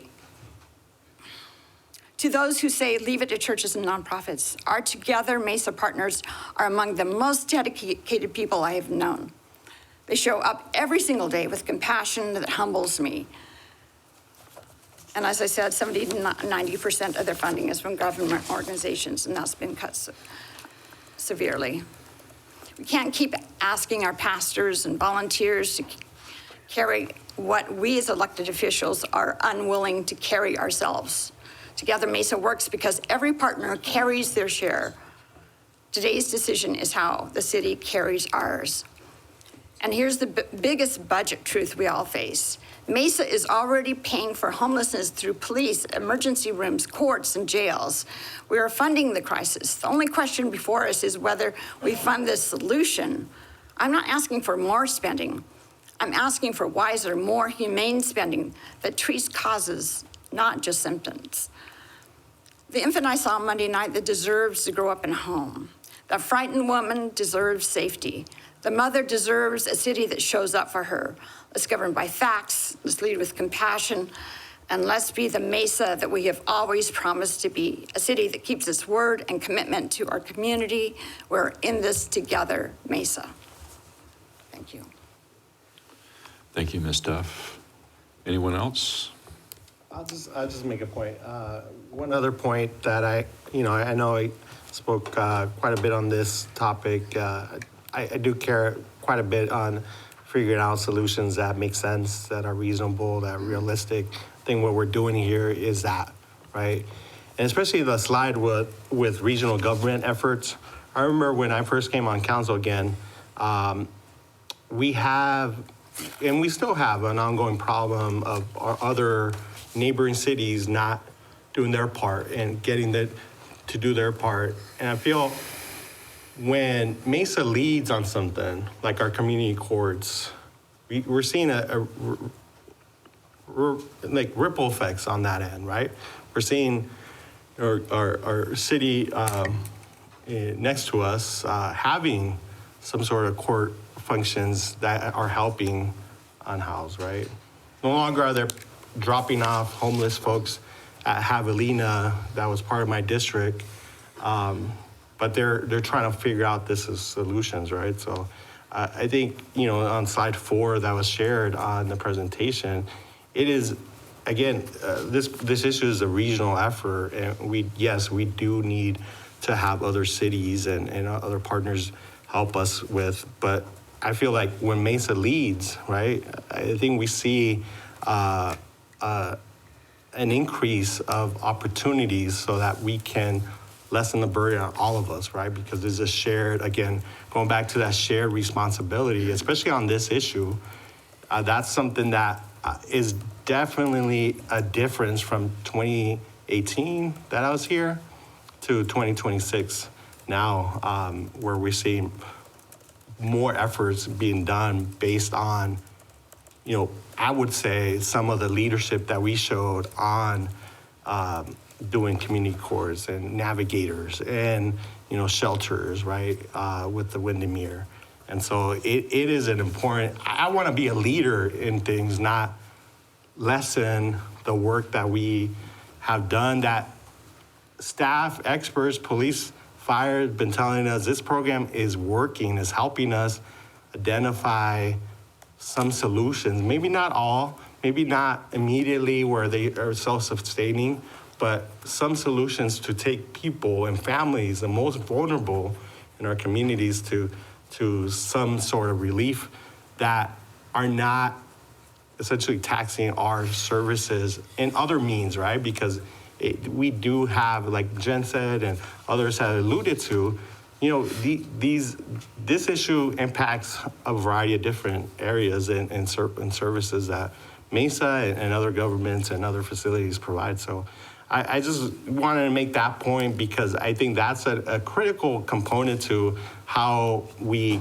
get to tackle this issue, right? Is a regional effort, and I want to be a leader in Mesa. And Mesa has been known to have, innovation and being compassionate, right? But also being having a responsible governance and being practical in reality, right? And so let's make sure that we keep that Mesa going and be in that sense of a leader in the region that other cities can look up to us. So. Thank you, Mr. Heredia. I'm going to lead out. I know it's been a long discussion, and I appreciate all the passion and thoughts and comments. Mr. Smith, I reached out to you a few days ago, just the overarching of our city charter, what that enables or disables us to do. How does it work on regarding the social services programming, our city contributions?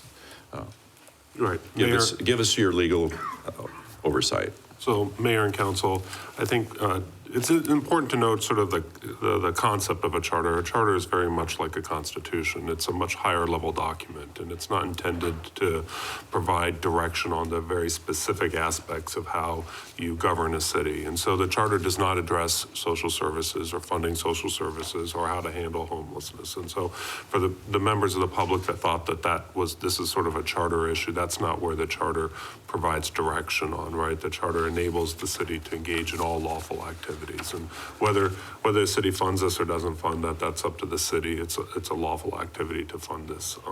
But ultimately, the charter doesn't answer it one way or the other. In fact, the charter is very high level even as to budget and financing. It's it's a very short as far as that. So it does not get to a level of providing council any direction as to whether to do this, not do this, and it doesn't obligate the city to do it either way. Okay, thank you. Thank you for that oversight. I'm going to make a proposal here, Council, and I've given this a lot of thought since we've delved into this conversation quite a few years ago. And I want people to know we are involved in that homeless housing already with Windermere, East Valley Men's Shelter. We have, through policy, helped New Leaf with a $9+ million addition to our East Valley Men's Shelter to provide additional support there for them. in that organization, and we'll continue to do so. We also negotiated to have beds available at the East Valley Men's Shelter as needed, 50% of those beds to Mesa based on our needs, and then also regional needs as well. As well as Windermere, I like having, I'll just say Windermere for now as temporary housing because it provides assets to our public safety community and allows us, them to interact with, the different organizations. We have Phoenix Rescue Mission, CBI, and Solari as well, even on the 911 side, providing mental health care. But with that, I think, I know this may not be popular with all council, but I would still like to kick it over to our city manager to help. We've had a lot of discussion out here on an appraisal of the property, also the repayment component. We really don't know that. Also, the other, if we have to repay the county at all on the $4 million. There's a lot of things out there. I'm not in favor of transitioning into Sun Air at this time until we have everything buttoned up. And we have time to do that because we are meeting our homeless obligations now. It's interesting that we found $1.7 million to be directed towards Sun Air, when before I didn't find that as an option for reducing our costs to Sun Air. And then I asked the question, could that monies be used towards Windermere? And the answer is yes, so we appreciate that. And the overall cost, we know there's some cost differential. So council, I'm just gonna make it out there if you're willing to allow the city manager to negotiate some more for us. I know it may not be popular with some, but I think we have some time. We're in the process. It's not an emergency situation to shift gears and go right into Sun Air and spend additional funds. That's where I'm at. Thank you. Mr. Butler, we can have council discussion, either yes or no. If we have a majority direction, then we'll move that way. Mayor, council, I'm sorry, Mr. Adams. Just quickly, I appreciate all this discussion today, and it is a humanitarian issue, and it is a problem that needs to be addressed. I'm in agreement with the mayor at this time, and I would point out that my recollection is that the decision in 2023 to move forward with Sun Air, I believe that was a 4-3 decision. So not a 7-0. So there was some discussion and disagreement at the time, and I think there is still appropriate discussion and exploration and examination of options that can still be done to achieve this objective. Mayor, I was just going to add that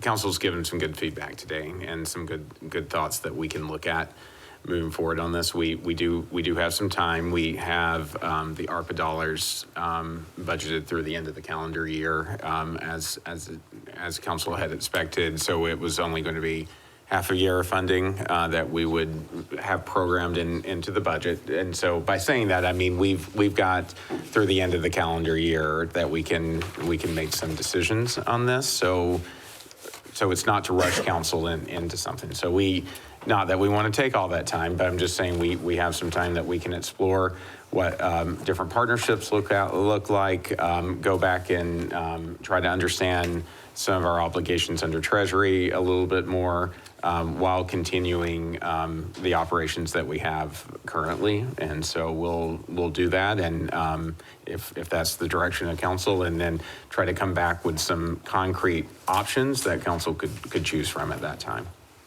We could actually save money, though, if we transition into the Sun Air, even while we explore other options. We can, assign our dollars. We can save $500,000 by just getting that. Also, I think, first of all, this is like a one time and forever to ever have these funds available to do something remarkable. It was a COVID situation that created that, and hopefully we'll never have it again. But these kinds of funds are not readily available anytime in our near future, I don't think. But also, I think if we're occupying it, And for whatever reason, we decided we wanted to give the money back to the federal government so they can fund the war or get more ICE agents, whatever. We decided we want to give them back. To say that we actually use the property for the purpose that it was intended gives us a better point of asking for forgiveness of some kind without. I think to say that we built it and we never used it for intended purpose is a weaker case in trying to ask for any forgiveness, whether from the county or from the federal government. I'm just asking for direction. So we still haven't spent the $750,000 for the FFE, right? So Mayor and Councilmember Goforth, we have spent part of it. We have not purchased the furniture. The furniture that goes into the rooms, but there are other equipment that we are still moving in that direction. It's the furniture that we haven't purchased. So, but to Jen's point, we would save the $500,000, but we still not probably after we've had to spend, how much more do we have to spend on furniture? Well, the $430,000 for the furniture is within the budget. When we move into next year's budget, we don't have the $3 million in the budget. We have $2.5 million in the budget. Okay. So we may have to So there would be cut the additional program cost. down to what we budgeted. Yeah, and Mayor and Councilmember Goforth, and there are risks with that we would have to look at as well, because now you're entering the mixed hoteling area. And so that's where we would have to have those conversations to bring back new information for you about what that would look like. Yeah. Right now, we have all of there are no rooms available to the public at Windermere. Yeah. And so as we release rooms, that changes the dynamic for the owner. And then that also puts us at risk for mixed hoteling. So there's just more information we would have to get to see what that would look like. Okay. I'm sure, hopefully nobody is surprised by my position. I'm staying consistent. I voted no the first time. I didn't think it was an asset that we as a city should be purchasing. And so I'm going to stay consistent with that. So I would welcome Mayor's suggestion. And I would like to reiterate that this does not mean that we don't think the city plays a role in homelessness. I think Rich made that point as well. We absolutely do. It's just how. And there were 3 of us that said this is not how, that there are reasons that we don't think that the city should be in the business of owning and fully funding the operating of the shelter. It's not a part of our core service, and because it's not, you have to have some flexibility. And to be an owner, it doesn't provide us that flexibility. And I think the point is made because here we are 3 years later, still talking about. I mean, it's not even online. And had it not been within perhaps the scope of government, it might have moved faster. So that's where I stand on it. I would welcome Mayor's suggestion. Thank you. Mr. Heredia? No, I just want to reiterate, the option here. And I think, we all want to try to figure out what's the best course as we move forward, but we are having the option of something that costs more than what could cost less to us. So the option that was given, just want to reiterate, that is going to cost us more to keep the Windermere going than rather go into the Sun Air and having a program while we still figure out solutions to this issue moving forward. I just want to reiterate that piece as the information that is shared, that we're going to pay more for this work that I think we're in agreement to keep going and not pay less for this work. So just want to. Thank you. That point. Vice Mayor? I'd just like to remind the city manager that he asked for this job. He does that a lot here. Yeah, I do that a lot, yeah. Just trying to piece together a lot of what I've heard today, and there was a statement made that this isn't about really whether we should, it's about how, right? Because personal issues turn out to be public problems, and I fought fires in downtown Phoenix for 15 years, and y'all remember the tents that were around there? That was in my area. That is not acceptable. So unfortunately, we're going to have to figure out how to do this. It wasn't my decision either to move with the Windermere, but my concern is if we fumble a transition at all, we're going to lose Windermere and, I'm sorry, Sunair is what I was referring to, and we're forcing our hand. So one suggestion has been, I think there's multiple paths that I think you need to look at from what I've heard. How do we keep the Windermere going so that we have some discretionary time to figure out the transition? If we're having to go into a Sunair condition, can we look at, we had 1.7 of the 2.5 covered. Is there a possibility of finding grants or other models so that we are not spending local sales tax dollars, local general fund monies for the operation? I think we have a CCD meeting coming up. Perhaps that's something we could look at for the funding recommendations coming forward. And how long can we do the transition? Because I've heard a number of cases where we say we want to transition. We've seen 3 interesting models.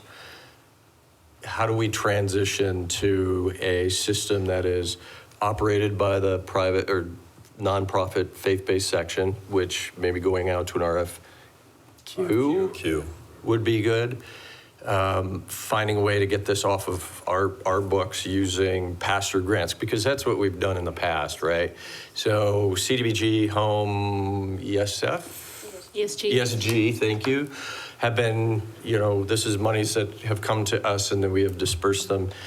So we've done this before. Can we stick with that model so it's not coming off of our locally generated tax? So we basically keep that same model, and then perhaps transition this off to a whole new model, maybe something that we've seen before, so that we're providing that service without having to fund it locally, and maybe finding other ways of generating revenue specifically for that. So if we're gonna kick it back to you, since you make more than us. I'm trying to lighten the mood a little without overly lightening the mood. I think finding that bridge, I want you to buy us some discretionary time. If there is a way to find a bridge for that, so that we have a model that I think all of us can say, yeah, this is really going to work for the community, for everybody. So, what's our discretionary time in trying to find that? Can you? And that's what we can go back and try to see. We do, as I was saying, have a little bit of time to figure this out. That's why we don't need to rush a decision today. I think we've heard some good ideas. I've also heard, looking at strategic partnerships is a good idea, but also leveraging our federal funds and other non-general funds is certainly a preference I'm hearing from folks. And so let us take that back and try to structure some options that council could consider that takes into account that direction. That'd be great. I think there's a path here. It's a really foggy path right now. So if we can get some clarity and burn it off. One thing though is we can't lose the Windermere right now because we need that service provision. Okay. Mayor and Council, City Manager, you had mentioned we have ARPA dollars for the calendar year. We do have contracts that run through the calendar year that encumbered ARPA dollars. We are anticipating we will run out. We can fund our contracts there through the fiscal year, and then we have a little bit more, maybe for a month or two into next fiscal year. So it will not take us through the whole calendar year. All right, that's for you all to figure out, okay? Thank you. I think you have your direction. Thank you, everybody, for weighing in. Thank you for the presentation. Next, we'll move into item 3, acknowledge the receipt of board minutes. Is there a motion for that effect? Thank you, Mr. Adams, Mr. Heredia. All in favor say aye. Aye. I'm going to dispense with next to current events and conferences attended. Mr. Butler, can you share scheduled meetings? Mr. Mayor, following this meeting, we are scheduled, though the chair may look at timing, we're scheduled for an audit and finance committee meeting immediately following this, but I'll work with the chair to determine that if that timing still sticks. We will have a study session on Monday at 5:15 p.m., followed by a regular council meeting at 5:45. Just to note, and it did go out to your staff a few days ago, but we are canceling the study session on March 19th. Several of you will have just gotten back very late the night before from Washington, and you know, a grumpy council is not a fun council, so we'll let you get caught up on this time zone, and so because of that, we'll cancel the March 19th study session. The vice mayor will be fine, but. So with that said, item 6 is to convene an executive session today, Falcon Field Airport. And is that, you want to continue with that today? Yes, sir. Okay, great. Is there a motion to go to E-session? So moved. Thank you, Ms. Taylor, Mr. Summers. All in favor say aye. Aye. All right, we'll go to the E room.